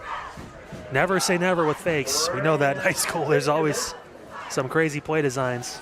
Well, Chase Savon now is dropping back. Now he's brought back now. As Vikovic can boot that ball away. Here's the punt. It's high. It's going to bounce a little short, but take a NDCL bounce just past the 30. We'll see where they officially mark this out. 26 is where the possession will take over. Perry's defense holding true on that first drive, AA. Yes, they are, and that's what you want to see coming out of halftime, that break. The defense, and we talked about at the end of the half, defense may have to get that W for Perry. Talked about Kirtland being up 34-3 at halftime. This should come as no surprise. John Silvestro had 128 yards and 4 rushing touchdowns in the first half for the Kirtland Hornets. They're well on their way to a big win in their opening playoff matchup. Wycliffe, great season, just a tough opponent. Right there, a jump in the offsides. It's like Carmen Chiapero, the sophomore, just fell for the hard count. 5 more yards for Perry. They'll move on the other side of the 30. And this is where, NDCL, their fans know, great story. Of course, last week getting their first playoff W since 2020. But I would even say, even though they won last week, the lack of playoff experience with these kids compared to Perry. Perry just 2 years removed from winning the state championship. Trying to go on a similar run, and they've been one of the best teams in Northeast Ohio over the past 5 to 6 weeks. First down, handoff on an end around at Savon. He works his way through and gets maybe a yard. First time we've called Chase Savon's name on offense tonight. It's for the carry. Yeah, snap a tad bit low, just a tad. But you're going to see a couple subs here offensively. Yeah, I guess the story here offensively, when do you see that big shot down the field if necessary? If there's a defense that you like to face and throw down the field. Well, they've got a couple guys that can make the play. Handoff on the inside, Petroselli. He's going to get stood up. Great defense. The line winning the battle for the defense. And the Lions there. Petroselli lost a couple. Third down on the way. Well, yeah, and defensively it was the right play call, too. You have man, the rest of the way against the receivers. So, yeah, you put as much as you can in the box. There hasn't been a lot in the passing game. Mentioned, Drefsker just 4 of 7, just 16 yards through the air. Now moving into the third quarter. May need to go to it now for this one. 3rd and 6. Almost had a defender jump again. 5 seconds on the play clock. Drefsker looks, throws outside. That one is caught and immediately hit. Great coverage on the outside by Sereno. Ashburn caught it, and he's right at the line to gain, so it's 4th and short, and here comes the punt unit. Yeah, there was almost no chance, too. I mean, Sereno read it perfectly. That's exactly what you're supposed to do in that position. The ball hung in the air. It's just a little bit too long, and a defensive stop for NDCL. Welcome to the playoffs. The both teams now 4th and short, but just not feeling confident. Trying to go for these in their own side of the field, so now it becomes field position in this one-score game. Good snap. Punt is low. It's a line drive, and it's going to go out of bounds right around the 35-yard line, so that's where the Lions will take back over. For as crazy and back and forth as it was in the first quarter, AA, and the big plays, we've settled down a bunch. Moving now into the almost the halfway point of the third quarter. I mean, again, we kind of joked about it a little bit the first 10 minutes of real time, right? We talked like between 7 and 7:10, Perry did all that damage. And then, yeah, since that point right now, it's 8:23, and like the game has settled into, again, what I would call playoff pace. Well, the defenses have really stepped up and are doing a great job on both sides. Lions trying to get some momentum on the offensive end now. Be a keeper. That should be rather a handoff. It's a good fake by Cable. Inside. Eddington got roughly 6 yards. He's been fantastic in this game. 64 yards on 14 carries unofficially. Yeah, it's just getting that range again up the middle, and that's the battle that you're seeing. The offensive line of NDCL, the D-line of Perry, and the linebackers. I want them in there too. 2nd down and 4. Capel in the pistol. Gonna hand it. There's some room to run. Lowering the shoulder, getting near midfield before he stood up by a host of Perry tacklers, including Traxton Richards, who stopped Henigman right at about the 49-yard line. That should be enough for a first down, and it will. So Lions starting to build some momentum now on the offensive end once again. Yeah, definitely. Again, some good critical blocks, too, on that outside. Right off tackle, that's what you kind of want to look at there. The C gap, kind of get off tackle, kind of open things up, get in the first. Cable in the shotgun. Going to keep it, looking to pass, taking a shot down the middle of the field, throws, almost caught one-handed. Bonchak, the senior receiver, almost went up and made that play. Ball is incomplete, though. There's the big shot. Of course, that both teams were kind of looking for. Ball perhaps a little underthrown, too, gave the DBs an opportunity. Get their hand up to make the stop. Well, first down and 10 near midfield, maybe take a shot. And Capel did do that. Down the seam, bottom of your screen, just a little bit overthrown, second down. Ball is out. Capel lost it, he fell on it, but he's going to lose a yard or two. It was on the transition to the fake handoff. Couldn't tell if he was going to keep it or give it up, but the way the ball came out, there was a miscommunication. Luckily, Capel able to fall on that one and save a possession for the Lions. Yes. 2 fumbles saved for NDCL. Yeah, they had one earlier in the first half, too. That was fell on after it was originally a 9-yard run that only got credited for 6 because the ball went back 3 yards. Yeah. So now this is big. Third down at midfield. Perry, the defense, want to force another 3 and out. Capel looking to pass. Time, throws, middle, caught. That's going to be a first down. He's got room to run. Turning upfield, brought down at the 30-yard line. Catch and run right there by Bonchak, able to move the chains on a 22-yard completion. Yeah, just not enough pressuring and finding the area in the zone to make the play. That's a huge, again, another huge third down conversion for the Lions, looking to get their first touchdown of this playoff game. Now Capel, 9 of 13, 94 yards. Remember, he had the interception on the first play for this offense from scrimmage. Since then, he's been really able to hone things down. He did lose a fumble and a strip sack, but throwing the football, he's been much better. Keeper by Capel. He gets brought down near the 25-yard line, so a 5-yard run. And that's what makes it dynamic there, Kyle, because you got to stay with it every single play. I mean, I didn't even think Capel kept the ball that time. Like, you got to be on it every play. Watching tape from the Wycliffes, the Kirtlands, Columbias, those teams that love to run the wing tee, multiple playoff fakes, handoffs. 2nd and 5. Capel rolling out to his left, comes back. It's a screen on the backside. It is caught. Got maybe down to the 21-yard line. Catch to the outside for Genosi, his second.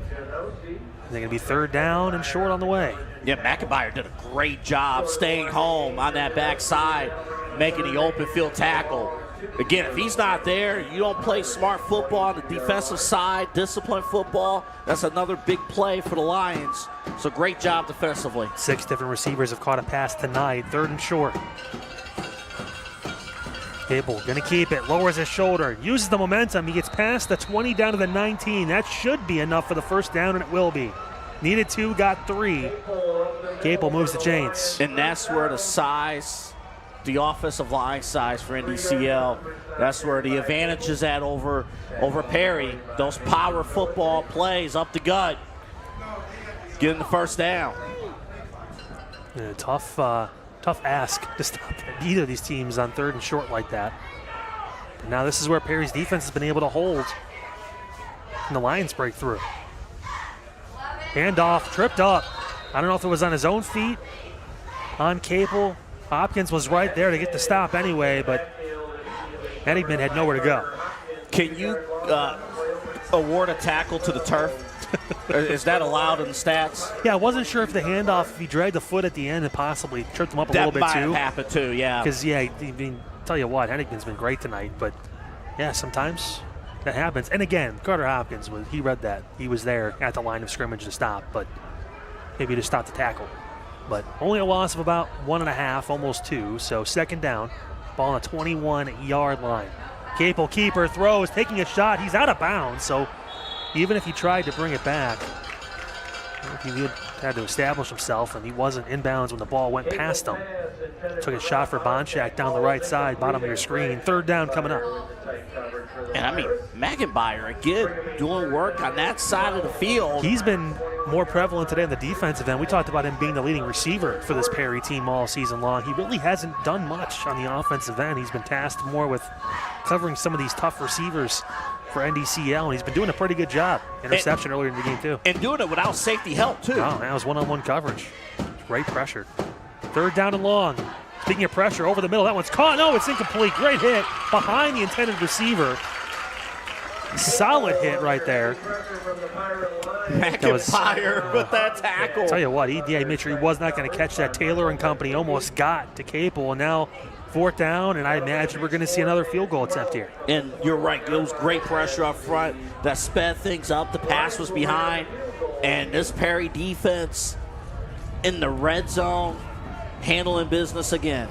All right, so Spikovic going to line it up, trying for his third field goal of the game. This one will be the longest one to this point, roughly 38 yards maybe or so. Ball placed at the 28. Field goal is up. It is a line drive. It is no good. It's wide right. He missed it. How about that? So that's a big break for the Pirates. Had plenty of distance, but Perry will take over now near their own 30-yard line right here on CVC TV, rather. And, of course, our presenting sponsor for us is the Ohio Center for Oral, Facial, and Implant Surgery. Doctors Keith Schneider, Don Lewis, and Jill Weber. They handle everything from dental surgery and implants, corrective jaw and facial surgery, and trauma reconstruction. For all of your oral surgery needs, visit the Ohio Center for Oral, Facial, and Implant Surgery website at www.ohsurgery.com. Perry with a big break. First missed field goal of the evening for Vic. And tell you what, now there's an opportunity for Perry's offense. Yeah, Perry on the special teams created massive pressure to kind of help that kick go wide. Handoff, Hopkins, top of your screen. He lowers his shoulder. Still pushing through. Carter Hopkins with forward progress, going to get about 8. It's only his 7th carry of the game, but Hopkins has 122 yards on the ground. I'd imagine we're going to get a steady dose of him in the second half. Yeah, definitely. You know, Coach Guesswitz, he's a student of the game, as you would say, with high school football here in the state of Ohio. I remember a couple years ago, he talked about the MAC conference, which is, you know, Coldwater and Marion Local and those teams that also win state titles. And all they do is run the football down there, especially in November. So this kind of reminds me a little bit of those style of games. Maybe trying to just shift it over to that because you haven't had a lot of luck in the passing game. Pitch, Petroselli now working bottom of your screen, cuts back. And I'll tell you what, Petroselli has not been able to be getting going here as he got maybe back to the line of scrimmage, but that's his 4th carry of the game. He's in the negative yardage right now. Well, where Hopkins has thrived, Petroselli's just been struggling today. Well, Carmen Sereno had a massive tackle, did a great job defensively, number 14. He's reading the guards and identifying, not second-guessing, you know, where he needs to go. And 3rd and short again. Perry going to try and get this one converted. Hopkins back in the game in that backfield. He'll get the carry, Hopkins. Top of your screen. He's going to get tackled for a loss. Lost 1 or 2. Huge defensive play back there. Couple different Lions. Joey Penny was there as well. S. Sereno has been flying all around the field, and now 4th down. It's going to be tough to win power football against a team like NDCL. Just has a bit more size. Well, again, Trent Taylor is the punter, but he is not lined up. They're going for this. 4th and short. I think Coach Guessovich is saying enough's enough. We need to get this first down. No punt. At least not yet. Maybe you try and draw them off sides here. A minute to go in this 3rd quarter. Play clock's at 2. I think that is the goal. And they are going to let the clock roll. They'll take a timeout. So NDCL will get the football back. 59 seconds to go in this 3rd quarter. 13-6 lead, but man, it feels like we're like 1 or 2 big plays away from this game either completely closing or Perry being able to really put their foot down. But we're kind of waiting for that play to happen. I don't even know if I like the timeout. I like the extra almost because of how close the sideline. Like, hey, even if we do end up giving up a touchdown and an extra point, it's still a tie game. We still feel confident. No, we'll take our chances with this. Taylor's going to boot this one away. Line drive going to be caught at the 40-yard line. McInerney going to get tackled. Huge. All the way back there. Was that Meckenbauer? I think it was. That's a 6. That's number 6. Yeah, he's done everything but catch a ball tonight on the offensive end, which is shocking compared to the season he's had. But a great job to get there for Meckenbauer. But again, this is good field position now at the 41-yard line for the Lions. Yeah, it is right here. But, hey, you play that field position game, the defense, if they're as good as they have been all year, you're going to lock in once again. Well, that missed field goal hurts a little bit more now for NDCL. Could have been talking about maybe trying to take the lead on this possession if they find a way into the end zone, but instead still trying to work from behind here. Capel with the keeper. He gets tripped up and stays on his feet till he gets to about the 46-yard line. So he got 4, maybe almost 5 yards out of that carry. And remember, way earlier in the game, too, Perry had a missed extra point as well. It would have been 14-6 right now. Well, this could open the game up. Yeah, maybe they do decide to go for 2 if they find their way into the end zone. And we've seen it happen on this field before. Kirtland did it last season. 2-point conversion to win it. Granted, it took a few overtimes to get there, but there was a lot that happened on this field that night. Handoff up the middle. We're going to get pulled back, but forward progress will be a gain of about 2 to 3 yards. This should take us to the end of the third quarter. The score still 13-6. Perry on top of NDCL, but there is some movement. The Lions near midfield with a third down coming up here to start the fourth quarter in a matter of moments. I want to remind you that Greeny Sports Cards is Northeast Ohio's largest buyer and seller of sports cards, and guess what? They're looking to buy yours. That's right, whether you have a few cards or a whole storage unit, set up an appointment through their website, greenysportscards.com. That is Greeny Sports Cards, always buying, always selling. And we're buying some awesome fourth quarter action on the way here, Double A. First, an update across the CVC for you as we are into the second week of playoff action. Right now in the third quarter, 42-0, still the score. Geneva trailing CVCA. Kirtland up now 41-3 over Wycliffe and over at Kirtland High School. Tough day for a couple other teams that we've been excited about. We've seen multiple times this year. Hawken trailing Akron East 30-7 in the third quarter now as the Dragons lead the Hawks, and the Worcester Triway Titans lead the Fairview Warriors 31-7 at halftime. Fairview got their first ever playoff win in school history last week, but tough task with Triway this week. They are behind in that matchup. It's a lot of actual area blowouts here. This is actually one of the closest games in the entire area. And we'll take it. I'm sure the Perry fans were hoping it'd be a little more one-sided, but nevertheless, some great fourth quarter action on the way here on CVC TV. Seems like every time we have the Pirates on our airwaves, magical things happen. But again, these are two phenomenal football teams. Although we did have a penalty and also special announcements here in the stadium. Oh, so depends what the penalty was. They didn't move the ball anywhere.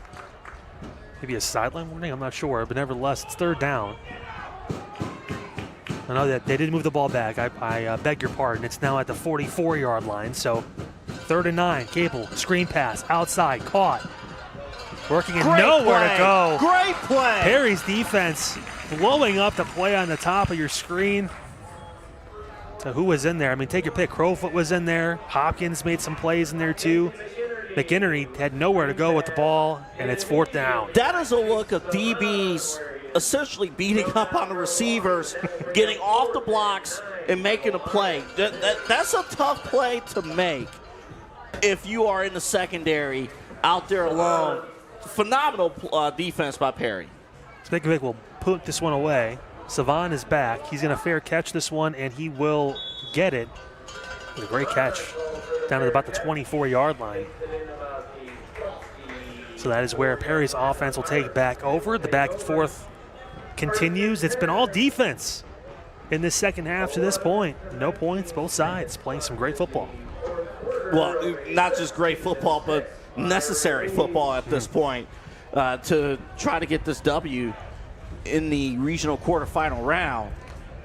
I mean, these are these are the things you got to do. It's not always that the offense is going to have, spotlight games. There's so much film on you. All right, so Trefsker and company going to try and figure some things out on the offensive end. Mentioned during this win streak, they've scored 35 or more in every game. Only 13 points tonight, all coming in the first few minutes. Trefsker going to take a shot down the right side. There's your shot. Got a shot. Meckenbauer catches it, and he gets torn down at the 25-yard line. We talked about him all game long, and there he is. Meckenbauer with a huge catch. When it's playoff football, you're looking to kind of break open the defense. Oh, man, he just got him right down the sideline. What a play. 50 yards to Greg Meckenbauer. And suddenly, just like that, it's an amazing play.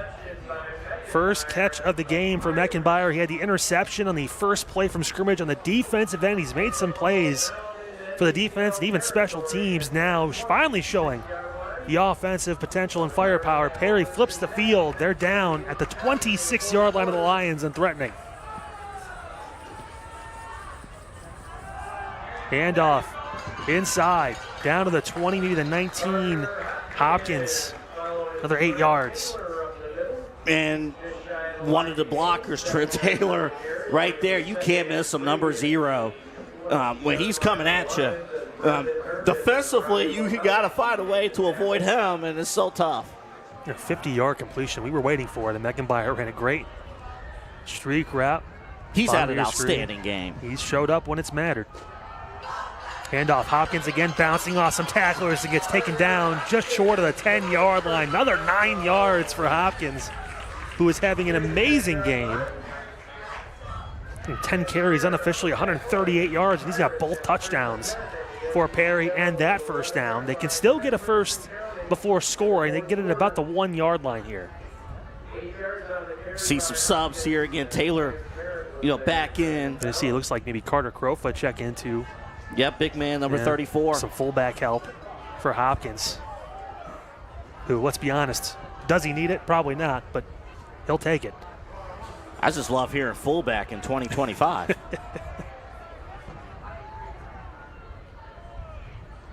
going to be a pass, throwing it up. Corner, just out of the reach of the intended receiver. It was Brody Krantz, the 6-foot junior, just out of his reach. He had the separation, but just a little bit too much on the ball from Trefsker, second down on the way. Yeah, he had a great first step, starting to play off. But yeah, the ball's just, you're right, just a little out of reach there. But I love the route that he ran. Well, also, hey, if you're a quarterback, that's part of what the coaching is. Throw the ball where the defense can't get it. The only player that can get that ball is your receiver. And if Grant isn't going to catch it, nobody is. And that was what Trefsker did on that attempt. Wonder if Hopkins is your guy here again, second down. I would imagine they're going to roll out now, take a shot. Trefsker throws it up, corner of the end zone. That's going to be incomplete.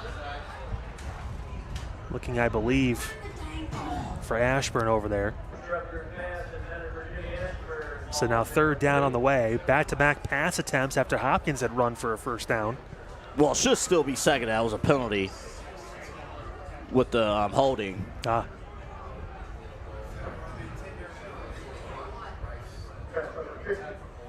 It came in late, yeah, so it's going to be against Perry. Great call, Double A. Good eye on that.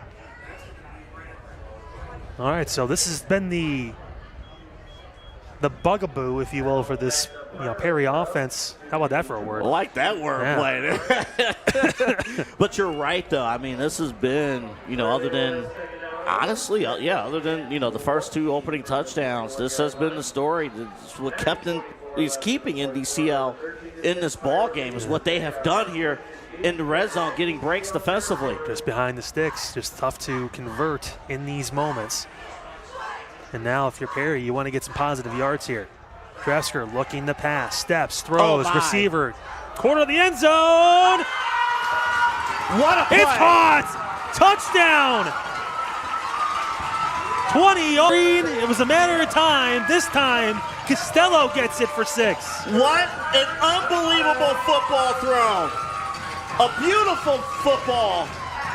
That pass had to be perfect, and it was, to get into the end zone. How big was that catch from Justin Costello? Senior receiver makes the play. 19-6 now. Perry with a huge score. Extra point could put them up, 14. Rissinger kicks it through, 20-6. The score with 9:19 to go here in the ball game. Perry on top of NDCL right here on CVC TV. Help transform your property with a fence from R&T Fence Company. They're family-owned, and for over 36 years, they provided top-notch fence installation services across Northeast Ohio. Specializing in residential, commercial, and industrial fencing, they offer a wide range of options, including aluminum, vinyl, wood, and chain link. Call 330-626-5170 for a free estimate, or visit rtfence.com. Whether you need a new fence or a custom gate, trust the experts at R&T Fence to deliver quality and professionalism. That's rtfence.com, your fencing solution. I mean, what a score. I mean, and that ball had to be thrown at its exact point. And believe it or not, can't believe I'm saying this, the holding penalty actually helped Perry because it actually opened up the defense a little bit and it opened up the offense and gave Perry more room to utilize that corner fade to get into the end zone. Amazing job by the Pirates. Couple big pass plays. We were waiting. We said, hey, feels like something's going to happen here soon, but what is it going to be and who is it going to be for? Because if you think about it, NDCL had a lot of the momentum there, AA, until that huge 50-yarder to Greg Meckenbauer. That's exactly right. It started with that play, and then, that's the kind of drive, like you got to finish the drive, got to finish it, get a little bit of breathing room, and he finally got it. So they doing something here. I'm not sure what that was, but nevertheless. I think NDCL was short of players. Well, everyone should be good now, so Christinger should be able to boot this one away. Still waiting to kick this one off. Well, maybe.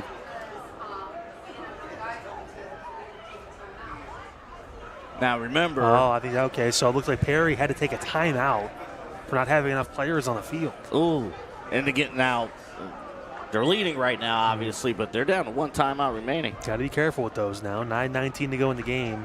Still a ball game, 14-point difference. Messenger boots this one away, and it's a beauty. That one going to get fielded and dropped into the end zone, and you should just take a knee here. Or I think, well, they're in, so that means automatically they'll go to the 20. Again, remember, there was no control of that ball. And again, once the ball goes into the end zone, that's an automatic touchback. I gotta love high school rules, don't you? I love high school press boxes. Well, I'll tell you what, they've done a great job here. They always do. Yeah, thank you. At Alumni Stadium, yeah, Perry High School is fantastic. One of our favorite places to visit. Been fortunate to be here a few times this season, and not only, of course, winning some great football, but some great accommodations. Yes. Did you grab the fruit that was back here? I think I grabbed everything but the fruit, so shame on me. Yeah. First down, Carey to the outside, breaking through, big run, still on his feet, making room, past midfield, torn down near the 45-yard line is Henigman, who was able to turn up the field and get a huge run of over 30 yards. You know what he's saying right now, the NDCL fans that are watching? Oh, the commentators want to joke about food accommodations in a playoff game? We're going to show you a big football run and show that, like, hey, this is still a football game, but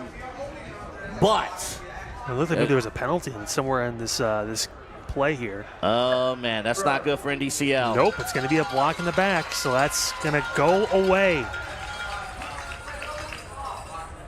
So, because it happened at the 42-yard line, the ball going to get placed at the 32. It's still going to be a first down. Yes, I know, folks, high school football can be confusing.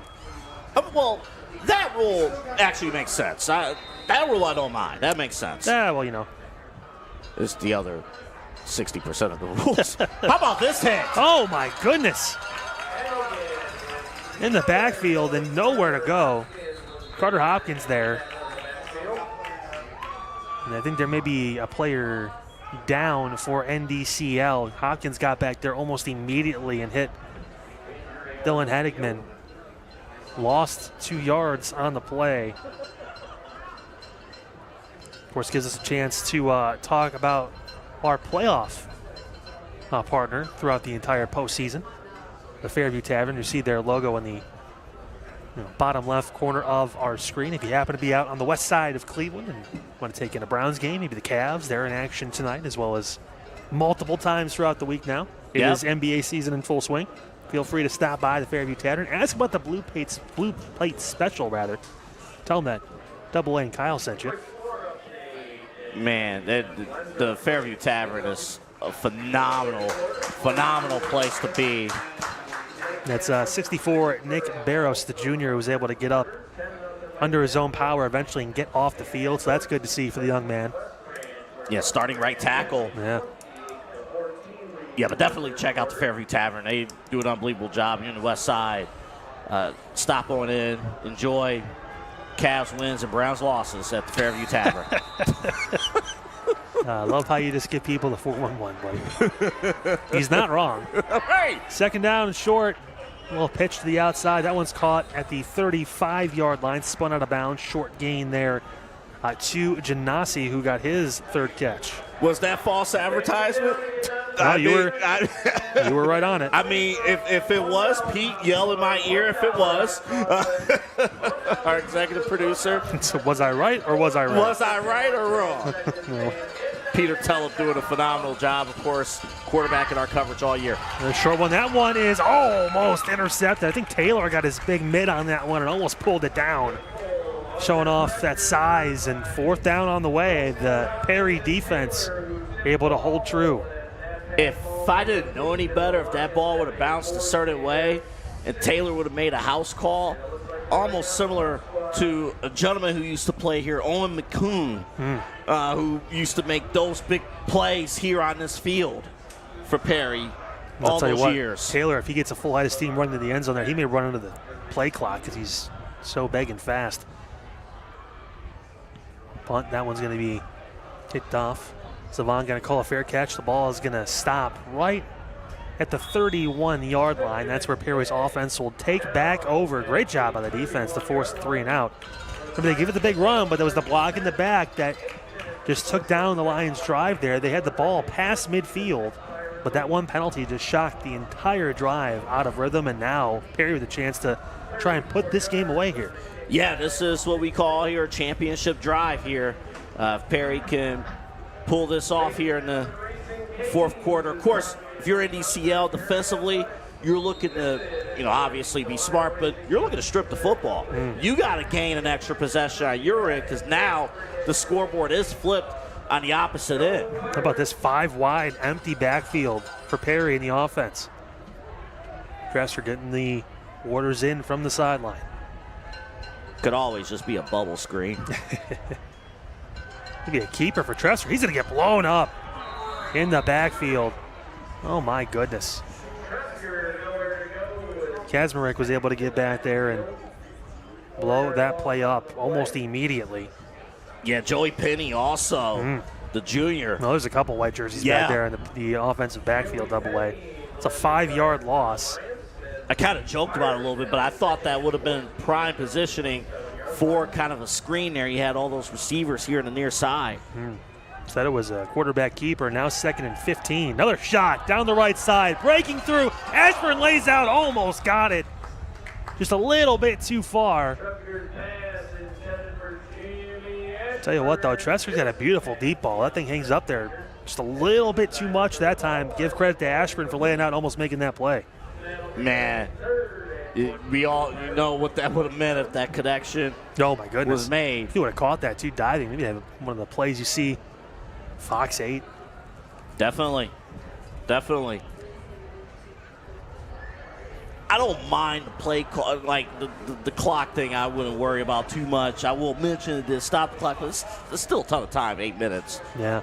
3rd and 14 on the way now. Perry trying to convert. Trefsker steps up in the pocket. He's got room. Looking. He's going to go to the sideline. Trefsker gets pushed out of bounds just short of the 40. He comes up limping a little bit.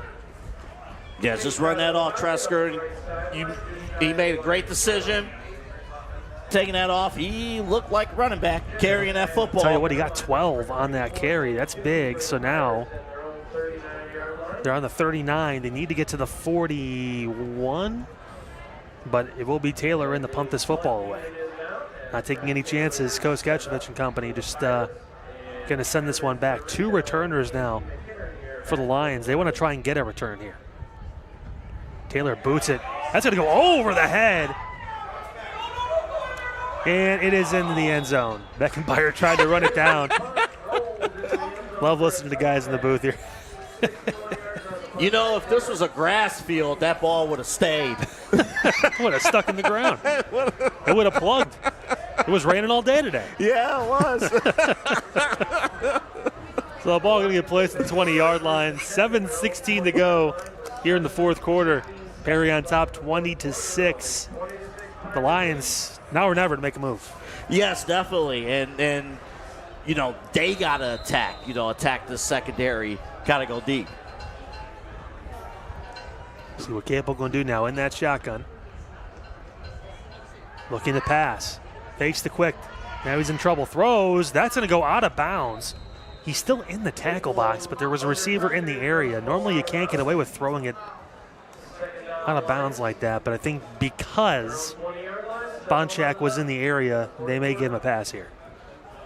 Well, we talked about this in the Perry games that we have covered. How many times do they eliminate the first receiving option? You know, Brady Capel, he has not been able to go to his first option. 2nd and 10. Quick pass outside. That one low, incomplete. Yep. Could not get that one in. Sereno laid out, tried to make the sliding catch, couldn't pull it. So now 3rd down. Both these teams kind of like right back to where we were. The offense, the passing game is just not clicking right now. Yeah, Capel, that's just what you're trying to get that ball in the right spot. I think sometimes because you respect the opposing defense so much, you don't want to make that big mistake. Sometimes you may go a little bit too conservative. 3rd down on the way. And I mean as a passer. Yeah, but he can run too. See if he lets it go here, and he will. Takes a shot. There was some activity going on. Looked like maybe it was intermediate route. Savon, Richards were there. They were both. Yeah. You know, the defense and the receiver, they were both. Maybe just tied up a little bit there with Bonchak. So 4th down on the way, and when do you start going for these is the key question. Down 2 scores here with 7 minutes to go in the ballgame. Right now. You don't have a choice at this point. 2-possession game. It's like, yeah, you don't really. And you've got the athletes, if you're thinking about this, if you're Coach Griffin and company, like Capel, if things break down, he can get the first down with his legs. But the way this Perry defense has played in the second half, it may be tough. Capel under pressure, trying to work his way through. He's still staying alive. He's going to run all the way around. Look at Capel trying to make a play. He's at the sprint to the side to get a throw off here. He's going to take a shot down the middle. It's thrown up, and it is. Did he catch that catch? Did he catch that? Oh, my goodness. That is the most insane 30-yard completion you are ever going to say. We wouldn't have time for the full replay. I mean, just watch.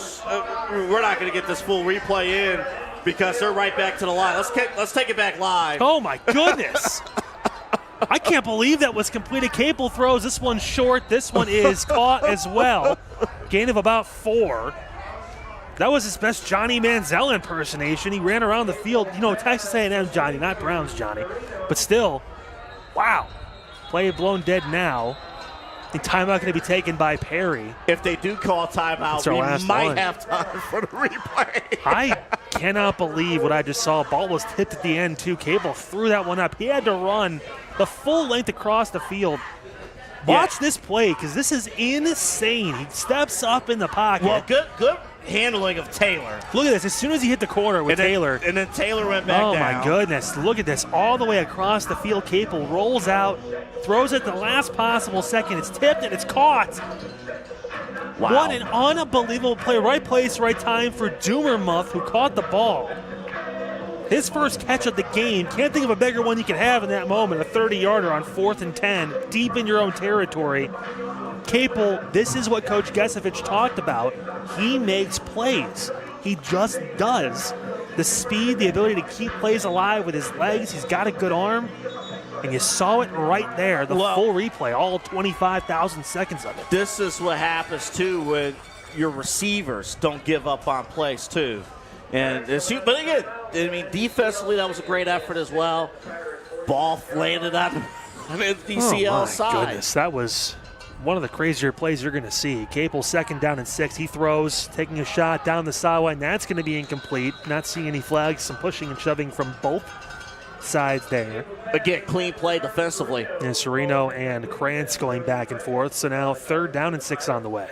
By the way, while we were looking at that replay, Perry did call their 3rd and final timeout. They have none left. 6:20 to go. Up 2 scores.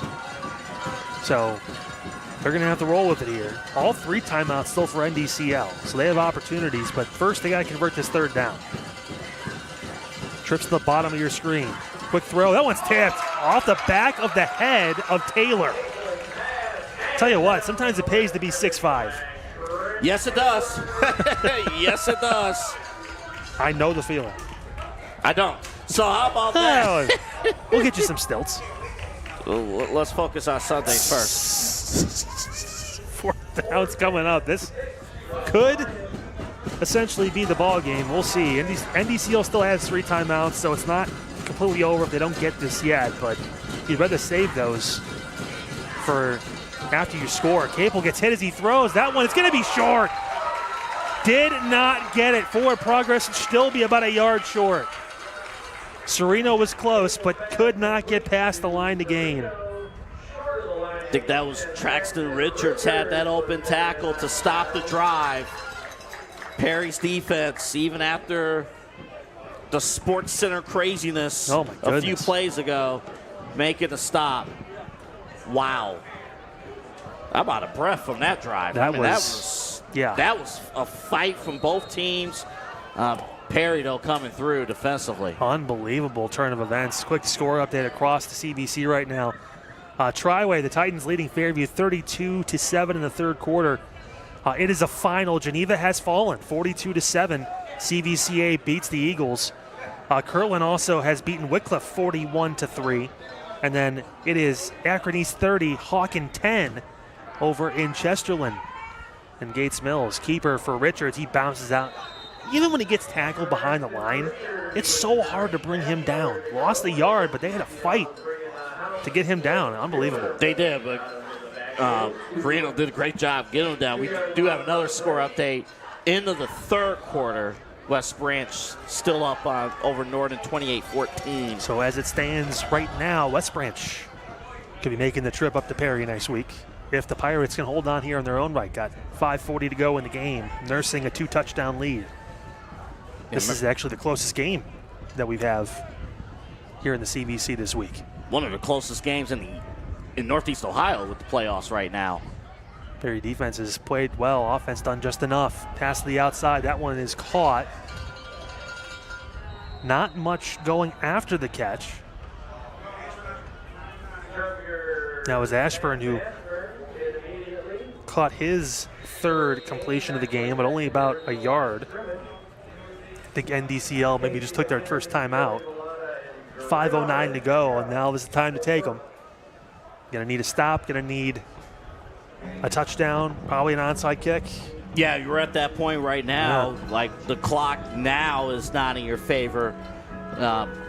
And Perry can handle business. I'm only laughing because, you know, we've been hearing Halloween music. There are certain fans and people that's probably here, certain people watching at home, they hear the Halloween music, but they have their Christmas tree up right now. I was going to say, they have Mariah Carey playing in the background, and we're also smoothing the sounds of high school football on a wonderful Friday evening. It's not too chilly out, which is great. Yeah. The rain held off, and don't worry, Monday, Tuesday, we're going to get snow Northeast Ohio, so enjoy that. But we're not going to get that next Friday. Next Friday is going to be similar to today. But where will we be? Will we be in Kirtland? Will we be here? We'll find out. And get you guys updated on that, possibly. A little screen pass. That one's caught. Look, break down the left side. Huge catch on the screen. Still going down to the 35-yard line. Petroselli with a huge play. One of the best offensive plays of the game for Perry. again, we talked earlier in the game, NDCL defensively, they attack, but you may have to utilize some counters and stuff if they're going to over-pursue.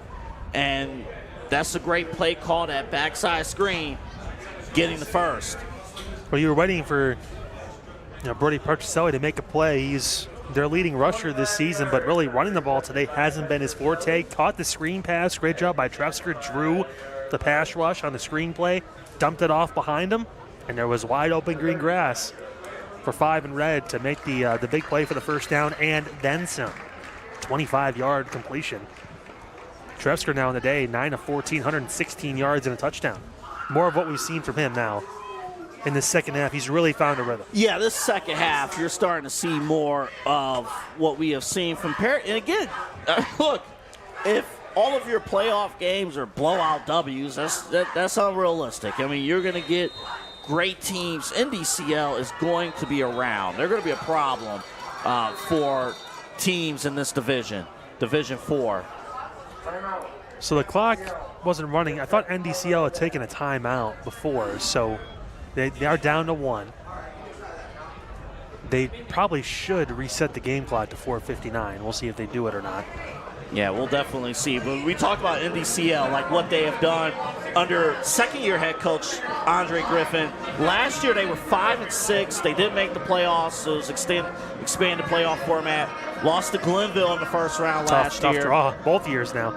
But this year, 8-3 or 8-2 regular season record. 7-3 regular season. Correct. I'm getting my numbers mixed up. 7-3 regular season record. They do add W's to your win total in the playoffs. Yes. Won last week against Hubbard, 35-13. Their first playoff victory since the 2020 playoffs. Something to note, too, with this game as well. Some people were talking about the scrimmage that happened before the season where NDCL actually took Perry to task. They, for lack of a better term, and I think even Coach Gesevich would agree, they beat the brakes off of Perry in that scrimmage. How the tables turn through a full season of play, and Perry's been able to learn. Both these teams have gotten better. 4:59 will be the official time on the game clock now. I mean, the first game we saw, Perry, was week 3 against Kirtland.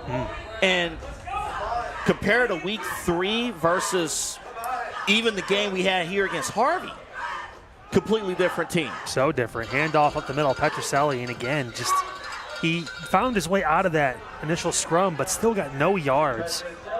They've really been able to bottle up Brody Petroselli tonight. 5 carries, still -2 yards, but he does have those 2 big catches, including that huge 25-yard one just a few moments ago. Well, I have a feeling that, again, if Perry holds on and gets this win, the player of the game, the reason why this particular player might win the player of the game might be because of his defense and his defense carrying over to the offensive side. Well, you can't take away what Carter Hopkins has done tonight on just 10 carries, 138 yards, and 2 Perry touchdowns. He's been phenomenal. Keeper again, top of the screen, running through near the first down. That was Petroselli, who got about a yard short. First positive run in quite some time for Brody Petroselli. Sets up 3rd and short. NDCL just took a timeout. It's our last one. We do have another scoring update. It pertains to this game. West Branch just scored on a quarterback keeper. And now they're up in the fourth quarter, early in the fourth quarter, 35-14 over Norton. Looking like West Branch may be making the trip to Perry if all things hold true in the way they currently stand.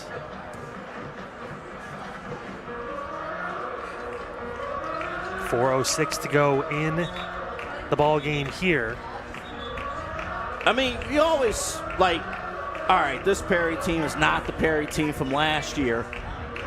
But, I mean, I'm watching a group right now, especially on the defensive side of the ball, that can make the critical stops. Now, again, West Branch is going to be a challenge next week, of course. But, I mean, what an unbelievable coaching job this entire coaching staff has done with this Perry team this year. Trying to be one of only 2 CVC teams to win this week. Going to be a keeper. Trefsker going to get torn down. My goodness. Joey Vallada got back there quickly.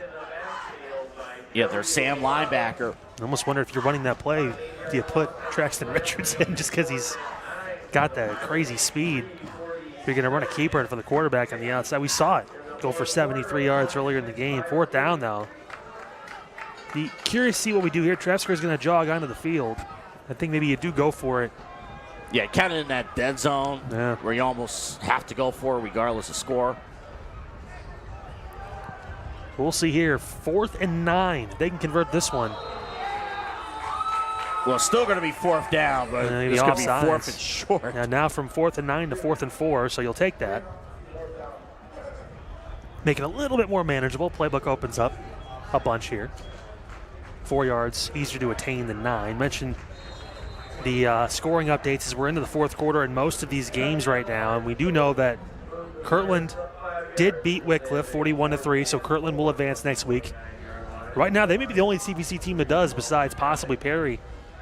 Geneva lost tonight, 42-7. Right now, Akron East up 36-10 over Hawken. At Hawken. Tough night for the Hawks. So throw on 4th down, taking a shot, and did he catch that ball? He did! Krantz, 29 yards. Brody Krantz pulls it in, and Perry with an exclamation point. How about this rainbow of a football? And we said it again about this quarterback. His ability, the perfect release, put it in the right spot. The defenders, the ball is just either receiver's going to get it or nobody's going to get it. Second touchdown pass of the game for Nate Trefsker. What a season he's had, taking over after the injury to McCoy Richards in the Kirtland game. And he has been the answer at quarterback. That one's going to get blocked. Great jump. Play is blown dead. That was a Myles Garrett-like jump. Yeah. The bottom of your screen. They got into the Yeah. I think he almost hit the ball before it actually got to the holder of the snap. Yeah, McInerney was like, not today with that block. Wow. So the score will stay 26-6. Perry with 2:51 to go in the game, up 20. And man, I'll tell you what, Nate Trefsker came in. Yeah, Trefsker is unbelievable. Had just 16 yards passing on 4 of 7 in that first half. Now 145 yards and 2 scores.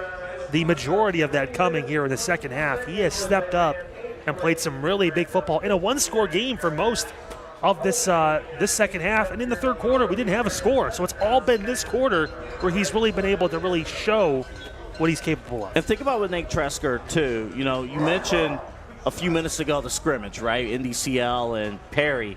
And, you know, Nate Trefsker, he's coming into the season. I mean, yeah, he's going to get PT. He's sharing reps. You're not expecting to take over the whole show. Well, he's done that and done a very good job. Since the Kirtland game, from week 4 on, he has ran the show. Yeah, the one growing pain game against Chardon, but other than that, he's been fantastic. And even that was only a 4-point loss. Since then, they've been really able to figure things out. Well, I'll tell you at this kickoff what Coach Gesowitz told Trefsker, you know, throughout this season. Okay, I'll tell you now, since the ball went off the tee. You know, during the course of the season, after he took over, you know, Coach Gesowitz, he's like, you went to Trefsker, it's like, dude, I'm not your girlfriend, okay? You don't have to impress me. I need to know what works for you. What plays do you like? So you've seen cases, you know, in practice over time where the coaching staff, they just let Trefsker call the plays. They don't call any plays. They just let him call, like, what works for him. And I tell you what, it has been working. Kickoff going to be taken into the 10-yard line for the Lions. And a good return out past the 35. Flag came in at the back end of that. Another scoring update for you as well across CVC, and this is close to final. 45-13, Worcester Triway on top of Fairview. Looks like the Warriors season is about to come to an end after getting their first ever playoff win. Still an amazing season for Coach Rankin Company out at Fairview. The Warriors. Yeah, it's tough. The playoffs is tough because only 7 teams that make the postseason in the season with a W. But being at Fairview last week was so special. It really was. And that's a memory that's not going away for those kids. Of course, they have basketball season to look forward to, too, and that team going to be good again.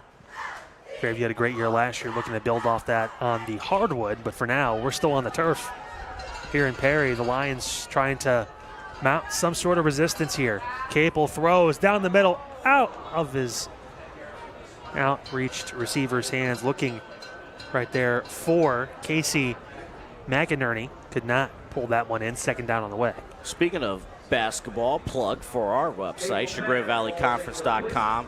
Steve Hare, our director of media, and our entire team, Cameron Palmer, they're putting basketball previews together. You can see some of those showing up on the men and women's side on ChagrinValleyConference.com. Fairview was one of the teams that you can see a preview for. Excited for the basketball season. Going to be just getting underway here shortly. That ball is thrown to the sideline. It is complete. Gain of about 3. That one to Casey McInerney. He's got 6 catches. Actually, no, they're going to say it was incomplete. Did not get his feet down. Caught the ball, but couldn't drag the foot. He was already out of bounds, so that was not a catch. Third down on the way. 2:36 to go in the game. Very well on their way to another playoff win. And to do it here in Division 4. Tough ass. Capel going to roll out now. He's going to throw that ball incomplete. Tried to get it to Sereno coming back, but Capel was going to hit hard. A couple different players in there. Belichick as well. Seems like every player Trent Taylor's been hanging out. Yeah. Yeah. But, again, every team you want to make, that lasting legacy, of course. And I mentioned with Perry, when they won the state title a couple years ago, they were in Division 5. The last couple of seasons, they're here in Division 4. Of course, it's all based on 16. All Capel does is convert 4th down and 10s. Again, Capel coming into this game, over 1,300 passing yards, 559 rushing yards in the season. And by the way, he's a junior. Yeah. He's going to be right back next year. This NDCL team, like I said, they're going to be a problem next year. Capel again drops back, taking a shot. Bottom of your screen looking. That one's incomplete.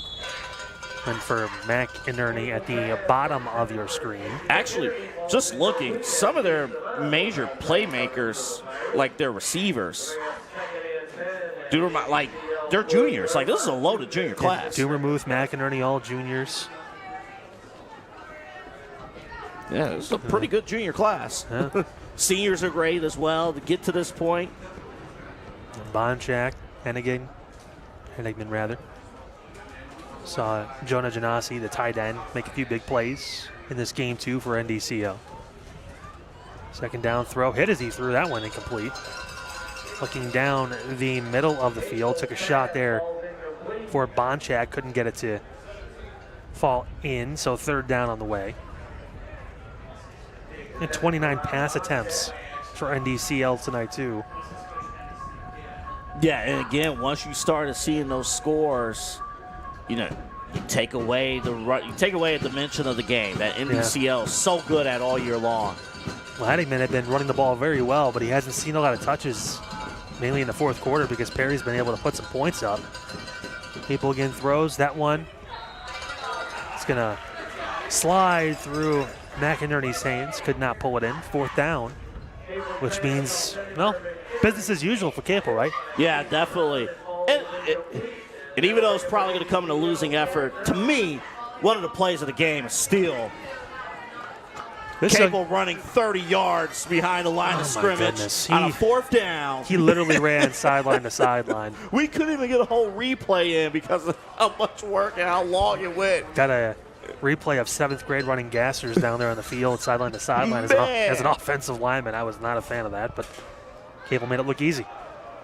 Great completion. And Trent Taylor tried, too. He really did. He got back up. It's tough. It's fast. Makes big plays. Capel stepping up. He's going to try and run this one.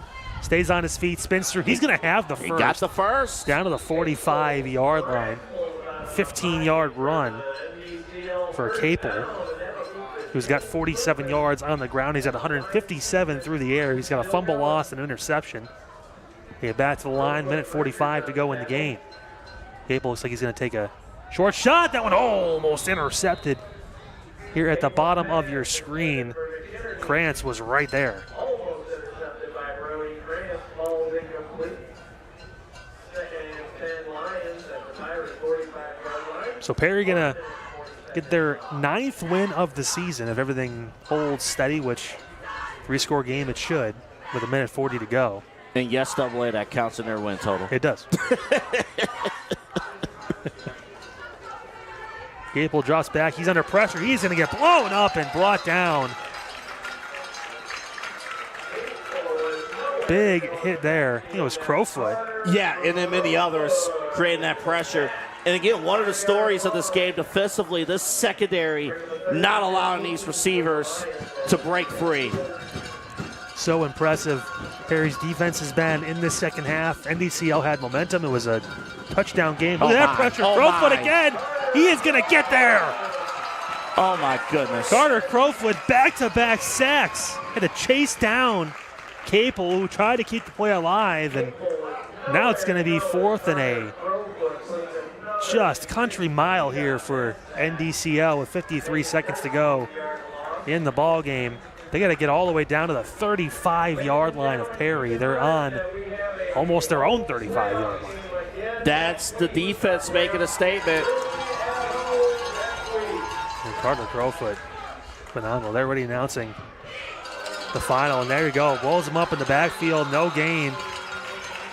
Right there for Henigman. It's going to be a turnover on downs, I believe. And it will be. So 31 seconds to go in the game. You're a kneel away. And Perry is going to get the job done. How big was this win AA tonight for the Pirates? Talk about the first year in this new format where they got to bye. Coach Getchevich joked it's either going to be the best thing for us or the worst thing for us, depending on the result, right? But sure, another week to really just focus in and kind of hone in, see who they were going to play. They had a chance to watch NDCL and Hubbard last week, get a good idea. And now it shows up on the tape, shows up on the field. 20-point win for the Pirates. Yeah, just a great win.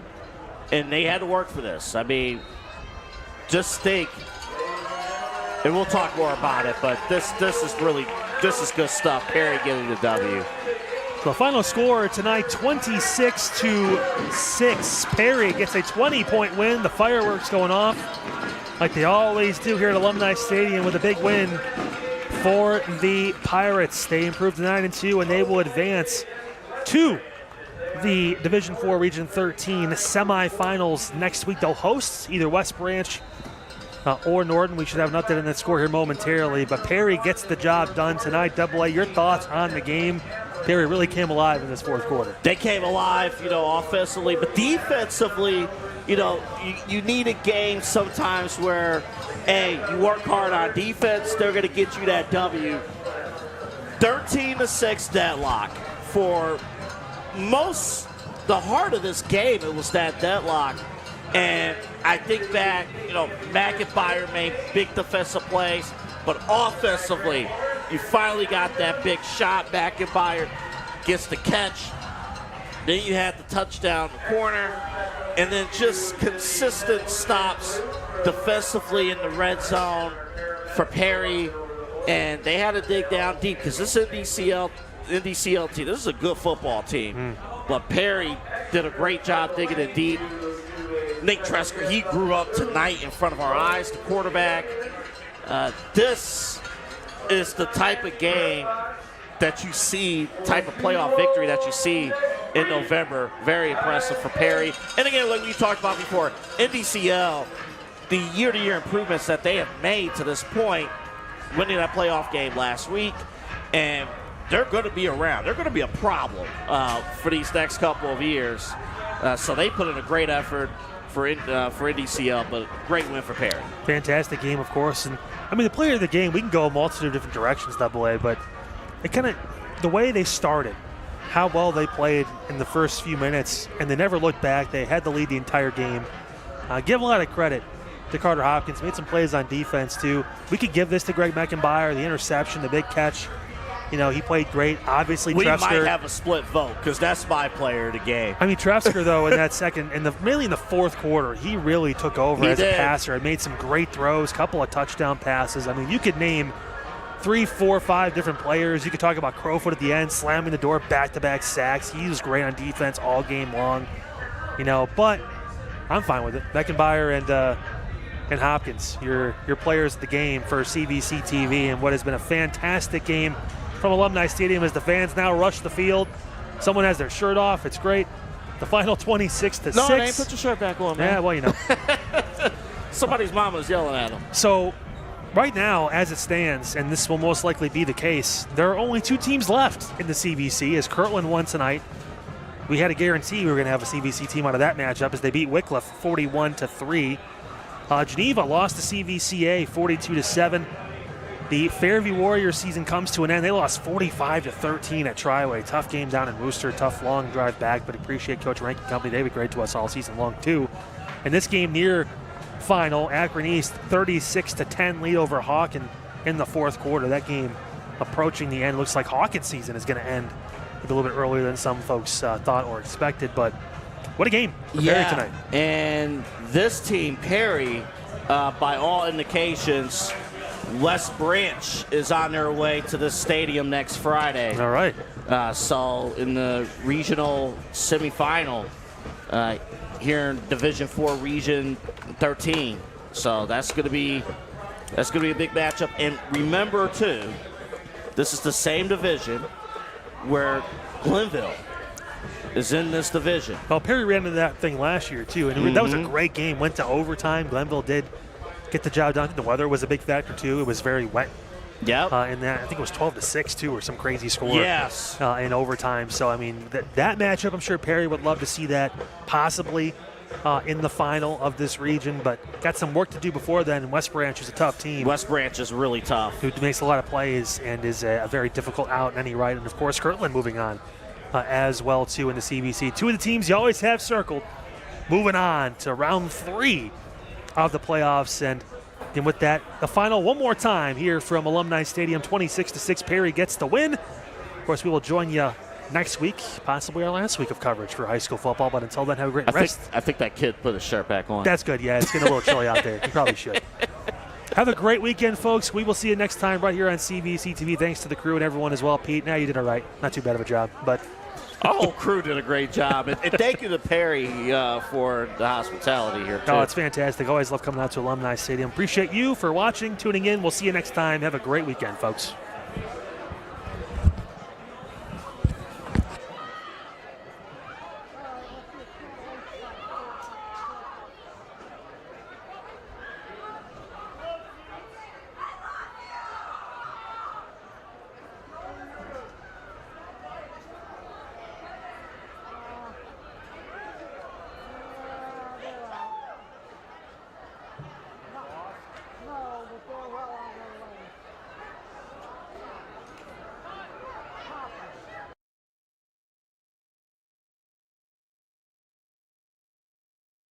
Lions.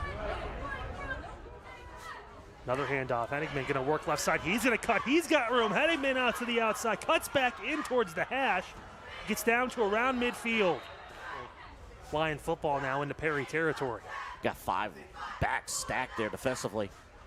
Campbell going to hand up again at the middle. Breaking through. Huge run down inside the 20 to the 16. Down and short. Maybe Traxton Richards on the outside. Traxton turns the corner. He's got the speed. Breaking to the outside. Traxton Richards, one man to beat. Down the sideline, brought down. It's always a tough task.